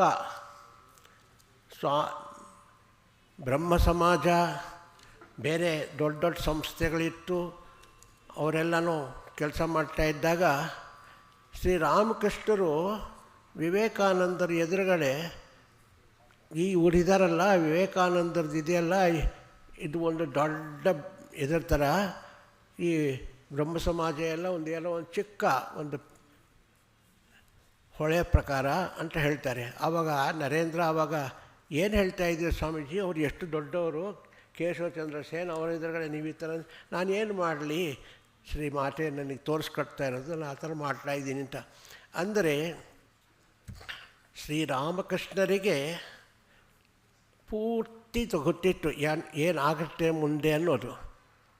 ಅದಕ್ಕೋಸ್ಕರ ಅವರು ತಮ್ಮ ಶಿಷ್ಯರನ್ನು, ವಿಶೇಷವಾಗಿ ವಿವೇಕಾನಂದರನ್ನ ಪೂರ್ತಿ ಟ್ರೈನಿಂಗ್ ಕೊಟ್ಟು ರೆಡಿ ಮಾಡಿ ಕಳಿಸೋರು. ಅವ್ರು ಎಲ್ಲಿಗೂ ಹೋಗಲಿಲ್ಲ, ದಕ್ಷಿಣೇಶ್ವರದಲ್ಲೇ ಇರ್ತಾಯಿದ್ರು, ಇನ್ನೆಲ್ಲಿಗೂ ಹೋಗ್ತಾ ಇರಲಿಲ್ಲ. ಆದರೆ ಎಲ್ಲ ಕಡೆ ಹೋಗೋದಕ್ಕೋಸ್ಕರ ವಿವೇಕಾನಂದರನ್ನ ರೆಡಿ ಮಾಡಿ ಹೋದರು. ಇವಾಗ ನಾವು ನೋಡ್ತಾ ಇದ್ದೀವಿ ಎಷ್ಟು ಕಡೆ ಇವಾಗ ಆಲ್ರೆಡಿ 190 ಜಾಗದಲ್ಲಿ ರಾಮಕೃಷ್ಣ ಮಠ ಮಿಷನ್ನಿನ ಕೇಂದ್ರಗಳಾಗಿದೆ. ಅದು ಬಿಟ್ಟು ಈ ಥರ ವ್ಯಾಸ ಹಾಗೆ ಬೇರೆ ಬೇರೆ ಕೇಂದ್ರಗಳು ಬೇಕಾದಷ್ಟು ಕೆಲಸ ಮಾಡ್ತಾ ಇದ್ದಾರೆ. ಇದೆಲ್ಲ ಮಾಡಿ ಈ ವಿಶ್ವದಲ್ಲಿ ಒಂದು ಆಧ್ಯಾತ್ಮಿಕ ಒಂದನ್ನು ಜಾಗೃತಿಯನ್ನು ತರಬೇಕು ಅಂತ ಹೇಳಿಬಿಟ್ಟು ಶ್ರೀರಾಮಕೃಷ್ಣರು ಆವಾಗಲಿಂದಲೇ ಅವರು ಅಂದ್ಕೊಂಡಿದ್ದರು. ಅದೇ ದಿಕ್ಕಿನಲ್ಲಿ ಈ 125ನೇ ವರ್ಷದ ಕಾರ್ಯಕ್ರಮಗಳನ್ನು ನಾವು ಇಲ್ಲೂ ನೆರವೇರಿಸ್ತಾ ಇದ್ದೀವಿ, ಹಾಗೂ ಬೇರೆ ಎಲ್ಲ ಕಡೆನೂ ನೆರವೇರಿಸ್ತಾ ಇದ್ದಾರೆ. ಸೊ ದಟ್ ಎಲ್ಲರೂ ಇನ್ನೂ ಸ್ವಲ್ಪ ಚೆನ್ನಾಗಿ ಅರ್ಥ ಮಾಡಿಕೊಂಡು ನಮ್ಮ ಜೀವನದಲ್ಲಿ ಅದನ್ನು ನಾವು ಅಳವಡಿಸ್ಕೊಂಡು ನಾವು ಧನ್ಯರಾಗೋದಬೇಕು. ಹಾಗೂ ಎಲ್ರಿಗೂ ಬೇರೆಯವ್ರಿಗೂ ಮಾರ್ಗದರ್ಶನ ಕೊಟ್ಟು ಅವರೂ ಇದರಿಂದ ಮುಂದೆ ಬರೋಕ್ಕಾಗಬೇಕು ಅಂತ ಹೇಳಿ ಇದು ನಡೀತಾ ಇದೆ. ನನಗೆ ಈ ದಿವಸ ಈ ಕಾರ್ಯಕ್ರಮದಲ್ಲಿ ಸ್ವಲ್ಪ ಹೊತ್ತು ಭಾಗವಹಿಸೋದಕ್ಕೆ ಅನುವು ಮಾಡಿಕೊಟ್ರ ಸ್ವಾಮಿಗಳಿಗೆ ನಮಸ್ಕಾರ ಮಾಡ್ತೀನಿ. ಧನ್ಯವಾದಗಳು. ಜಯ Ramakrishna.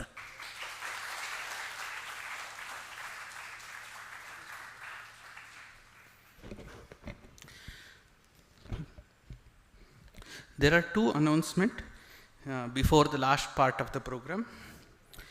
Devotees who want to attend the seminar tomorrow and day after, but not registered yet, are requested to register at the main door. There is a registration counter. Before you going, please register yourself so that you can attend the seminar tomorrow and day after. And there will be prasada distribution after Mangalam only at the main door. Please proceed through main door so that you can receive the prasada. Now I request Revered Swami Tadyuktanandaji Maharaj to render the vote of thanks.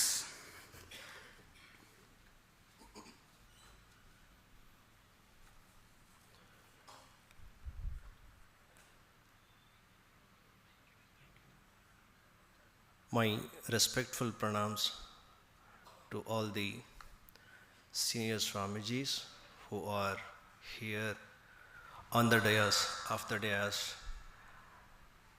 and namaskars to devotees and to friends. Today, indeed it's a very difficult to comprehend what Ramakrishna movement is. First we have to accept it. At the same time, the mission or Ramakrishna movement, which has come past 125 years of human service to the humanity,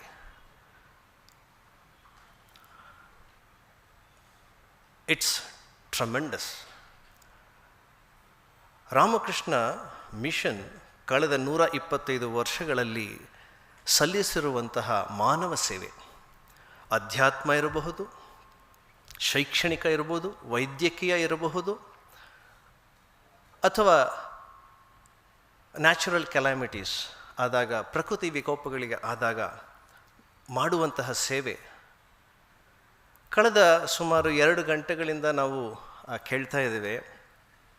ರಾಷ್ಟ್ರೀಯ ವಿಚಾರ ಸಂಕಿರಣ ಇದು. ಸುಮಾರು 300ಕ್ಕೂ ಹೆಚ್ಚು ಶಾಖೆಗಳು. ಒಂದು ವಾಕ್ಯ, ಆತ್ಮನೋ ಮೋಕ್ಷಾರ್ಥಂ ಜಗದ್ಹಿತಾಯ ಚ ಅಂತ. ಈ ಒಂದು ಆದರ್ಶವನ್ನು ಇಟ್ಟುಕೊಂಡು ಯಾವ್ಯಾವ ರೀತಿಯಲ್ಲಿ ಕೆಲಸ ಮಾಡ್ತಾ ಇದೆ, ಎಲ್ಲೆಲ್ಲಿ ಕೆಲಸ ಮಾಡ್ತಾ ಇದೆ, ಇಡೀ ಪ್ರಪಂಚದ ಬೇರೆ ಬೇರೆ ಭಾಗಗಳಲ್ಲಿ ರಾಮಕೃಷ್ಣ ಮಿಷನ್ ಒಂದು ಈ ಆದರ್ಶವನ್ನು ಇಟ್ಕೊಂಡು ಆತ್ಮೋನ್ನತಿಗೆ ಮತ್ತು ಜಗತ್ತಿನ ಒಳಿತಿಗಾಗಿ ಮಾಡ್ತಾ ಇರುವಂಥದ್ದು ಒಂದು ಮುಖ. ಆದರೆ ಎಸ್ ವ್ಯಾಸದಂತಹ 100 ಸಂಸ್ಥೆಗಳು, ನಾನು ಸಾವಿರಾರು ಅಂತ ಹೇಳಿದ್ರು, ಆದರ್ಶವನ್ನು ಇಟ್ಟುಕೊಂಡು ಎಂತೆಂತಹ ಕಾರ್ಯಪ್ರಣಾಳಿಗಳನ್ನು ಇಟ್ಟುಕೊಂಡು ಜಗತ್ತಿನ ಒಳಿತನ್ನು ಲಕ್ಷಾಂತರ ಜನ, ಈಗಾಗಲೇ ಸುಮಾರು 3 ಜನರೇಷನ್ಸ್ ಅಥವಾ 4 ಜನರೇಷನ್ಸ್ ಇದನ್ನು ಮಾಡಿಕೊಂಡು ಬರ್ತಾ ಇದ್ದಾರೆ. ವಿವೇಕಾನಂದರು ಆ ಉಪನಿಷತ್ತಿನ ಅರ್ಥವನ್ನು ಮಲಗಿ ನಿದ್ರಿಸ್ತಾ ಇದ್ದಂತಹ ಭಾರತವನ್ನು ಎಚ್ಚರಿಸಿ ಅದಕ್ಕೆ ಇವತ್ತು ಬೇಕಾಗುವ ರೀತಿಯಲ್ಲಿ ಆದರ್ಶವನ್ನು ಕೊಟ್ಟರು, ಒಂದು ಕಾರ್ಯಪ್ರಣಾಳಿಯನ್ನು ಕೊಟ್ಟರು. ಆತ್ಮನೋ ಮೋಕ್ಷಾರ್ಥಂ ಜಗತ್ ಹಿತಾಯ ಚ ಅಂತ. ಮೊದಲು ಇದನ್ನು ಕೇಳಿದಾಗ ಏನು ಅರ್ಥ ಆಗ್ತಿರಲಿಲ್ಲ, ನಿಧಾನಕ್ಕೆ ಗೊತ್ತಾಗ್ತಾ ಬಂತು. ಇವಾಗಲೂ ಕೂಡ ಗೊತ್ತಾಗಿಲ್ಲ. ನನ್ನ ಜೊತೆಗೆ ಸಹಮತ ಇದೆ ಅಂತ ಭಾವಿಸ್ತೇನೆ. ಯಾಕೆ ಅಂತ ಹೇಳಿದ್ರೆ, ಈ ಒಂದು ಸಣ್ಣ ವಾಕ್ಯ, ಹೇಗೆ ಉಪನಿಷತ್ತಿನಲ್ಲಿ ತತ್ವಮಸಿ ಒಂದು ಶಬ್ದ, ಅದು ಹೇಗೆ ಅತ್ಯಂತ ಉನ್ನತವಾದಂತಹ ಜ್ಞಾನವನ್ನು ತಂದುಕೊಡುತ್ತೆ, ಅದೇ ರೀತಿಯಲ್ಲಿ ಈ ಧ್ಯೇಯ ವಾಕ್ಯ ಇದು ನಮ್ಮ ಪ್ರತಿಯೊಬ್ಬರ ಜೀವನದ ಧ್ಯೇಯ ಆಗಬೇಕು. ಧ್ಯೇಯವನ್ನಾಗಿಸಿಕೊಂಡ್ರೆ ನಾವು ಗುರಿಯನ್ನು ಮುಟ್ತೇವೆ ಅಂತ ಎಷ್ಟು ಸರಳವಾಗಿ ವಿವೇಕಾನಂದರು ತಿಳಿಸ್ಕೊಟ್ಟಿದ್ದಾರೆ. ಅದೇ ರೀತಿಯಲ್ಲಿ ಸಂಘಕ್ಕೆ ಆಗಬಹುದು, ಸಮಾಜಕ್ಕೆ ಆಗಬಹುದು, ರಾಷ್ಟ್ರಕ್ಕೆ ಆಗಬಹುದು, ಈ ಧ್ಯೇಯ ವಾಕ್ಯ ಅನ್ವಯಿಸುತ್ತೆ. ಈ ಒಂದು ಹಿನ್ನೆಲೆಯಲ್ಲಿ ಇವತ್ತಿನ ಈ ಒಂದು ವಿಚಾರ ಸಂಕಿರಣ ಬಹಳ ಮಹತ್ವಪೂರ್ಣವಾದದ್ದು. ವಿವೇಕಾನಂದರ ಮಾತಿನಲ್ಲಿ ಹೇಳೋದಾದರೆ, thoughts are the most powerful things in this world, not visible, not tangible, but can be experienced. We can see the manifestation of those thoughts. ಮಾತುಗಳ ಪ್ರಭಾವವನ್ನು ನಾವು ಕಾಣಲಿಕ್ಕೆ ಸಿಗ್ತದೆ. ಅಂತಹ ಒಂದು ಉತ್ತಮವಾದಂತಹ ಕಾರ್ಯಕ್ರಮವನ್ನು ರಾಮಕೃಷ್ಣ ಮಠ ಬಸವನಗುಡಿಯಿಂದ ಪೂಜ್ಯ ಸ್ವಾಮಿ ನಿತ್ಯಸ್ಥಾನಜಿ ಮಹಾರಾಜರವರು ಇವತ್ತು ವ್ಯವಸ್ಥೆಗೊಳಿಸಿಕೊಟ್ಟಿದ್ದಾರೆ. ಇದಕ್ಕೆ ಭೂಷಣವೋ ಎಂಬಂತೆ ನಮ್ಮ ರಾಮಕೃಷ್ಣ ಮಿಷನ್ನಿನ ಪ್ರಧಾನ ಕಾರ್ಯದರ್ಶಿಗಳಾದಂತಹ ಪೂಜ್ಯ ಸ್ವಾಮಿ ಸುವೀರಾನಂದಜಿ ಮಹಾರಾಜ್ ಇವತ್ತು ಪ್ರಾರಂಭದಲ್ಲಿ ನಮ್ಮ ಕಾರ್ಯಕ್ರಮವನ್ನು ಉದ್ಘಾಟಿಸೋದ್ರ ಮೂಲಕ unavoidable circumstances he could not come, but revered Maharaj gave us the philosophy, how it got manifested, and how we are practicing it through 300 plus centers. He gave the philosophy, he gave the tools, and how it is effectively doing its work. In a nutshell, Maharaj gave in the 30 plus minutes talk. It was a very comprehensive and very inspiring. Though at some places I found it was difficult to understand, but I tried to recollect. Really, that was in a nutshell, Maharaj has put the same ideology what Ramakrishna Mission is doing.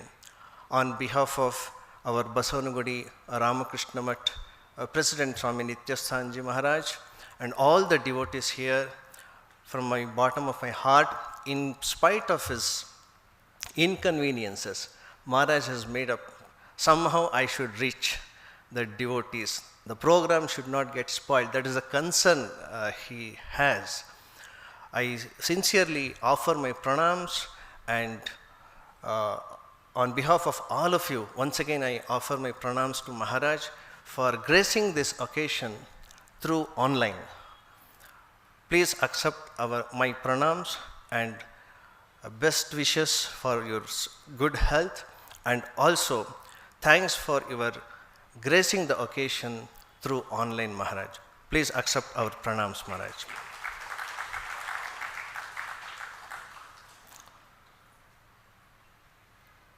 Then comes our Padma Shri Nagendra ji. How yoga has developed. Most of us know yoga means yogasana. But today he has given a new vista, so many dimensions. I think there is no place where yoga cannot cover. He has depicted through his slides and through his modern technological approaches, using the new problems with the new terminologies and ancient solutions with the modern technical words, which all of us can understand, because we know the problems. We hear from doctors, we hear from the paramedical team, we hear from the advertisements. Nowadays, pharma advertisements are very, very often, most of us hear, especially in the cities. But here is a solution, yoga, which in one of the statement it is said, yoga has solution for everything. It's a very profound statement, but we have to decode, we have to understand how it has to be applied. And yes, Vyasa is working silently. We are really proud of you, Nagendra ji. You have revealed another dimension of yoga to the world, exploring and still exploring, opening the new vistas for exploring this great science of our Bharata or India. Really, it was very enthralling. ಇವತ್ತು ನೀವು ಮಾಡಿದಂತಹ ಹೊಸ ರೀತಿಯ ಪ್ರಯೋಗಗಳು, ಇತ್ತೀಚಿನ ದಿನಗಳಲ್ಲಿ ಇರುವಂಥ ಪ್ರಾಬ್ಲಮ್ಗಳಿಗೆ ನೀವು ಕೊಡ್ತಾ ಇರೋಂತಹ ಸೊಲ್ಯೂಷನ್ಸ್, ಆ ಕ್ಲಿನಿಕಲ್ ಅಪ್ರೂವಲ್ ಇದ್ದು ಕೊಡ್ತಾ ಇರೋವಂಥದ್ದು, that is very very important. Otherwise society and the science and modern medical science may not accept. So really we are proud, and at the same time you are giving solution for many problems of the society. Thanks for bringing that awareness, and I am sure SVSI is going to do wonderful in days to come for the future generation. Really it was amazing. Though the time was short, you had to run quickly, but we really thank you for presenting this, sharing the information and giving insights into the insights of yoga. Many of our devotees really were not aware of it. On behalf of Revered Swamiji, on my personal behalf, and all of you, I thank Nagendra ji for sparing his valuable time and his experience. Kindly accept, as a token of love, we are offering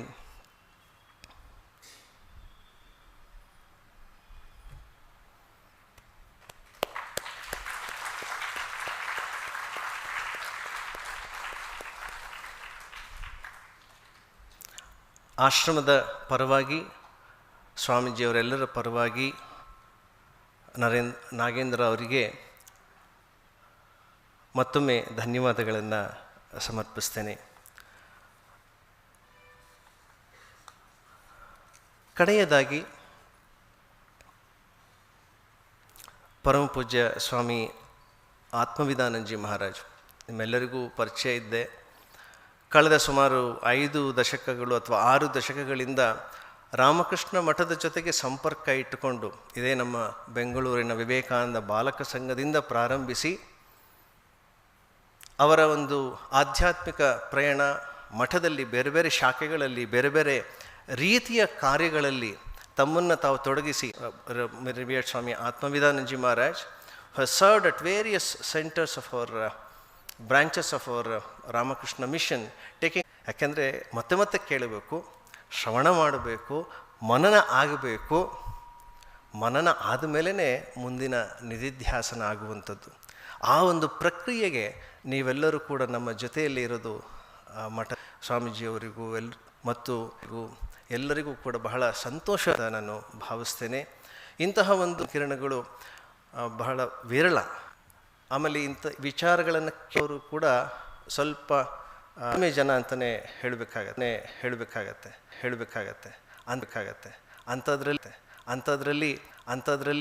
ಅಂಥದ್ರಲ್ಲಿ ನೀವು ಇಷ್ಟು ಜನ ಬಂದು ಹೊಸ ವಿಚಾರಗಳನ್ನು ತಿಳಿದುಕೊಳ್ಳೋದಕ್ಕೆ ಉತ್ಸಾಹವನ್ನು ತೋರಿಸಿ, ಕೆಲವರಿಗೆಲ್ಲ ಗೊತ್ತಿರುವಂತಹ ವಿಚಾರವನ್ನು ಮನ್ನಾ ಮಾಡುವಂತಹ ಪ್ರಯತ್ನ ಮಾಡಿದ್ದಕ್ಕೆ ಆಶ್ರಮದ ಪರವಾಗಿ, ಮಠದ ಪರವಾಗಿ ನಿಮ್ಮೆಲ್ಲರಿಗೂ ಹೃತ್ಪೂರ್ವಕವಾದಂತಹ ಧನ್ಯವಾದಗಳನ್ನು ತಿಳಿಸ್ತೇನೆ. ಮೊದಲ ದಿನದ ಕಾರ್ಯಕ್ರಮ ಮುಕ್ತಾಯವಾಯಿತು. 2ನೇ ದಿನದ ನಾಳೆಯ ಕಾರ್ಯಕ್ರಮವನ್ನು ಅವರು ತಿಳಿಸ್ತಾರೆ. ಮಂಗಳದ ಆಚೆ ಇನ್ವಿಟೇಷನ್ ಬೋರ್ಡ್ನಲ್ಲಿ ಕೂಡ ಇದೆ ಅಂತ ಅಂದ್ಕೊಳ್ತೇನೆ.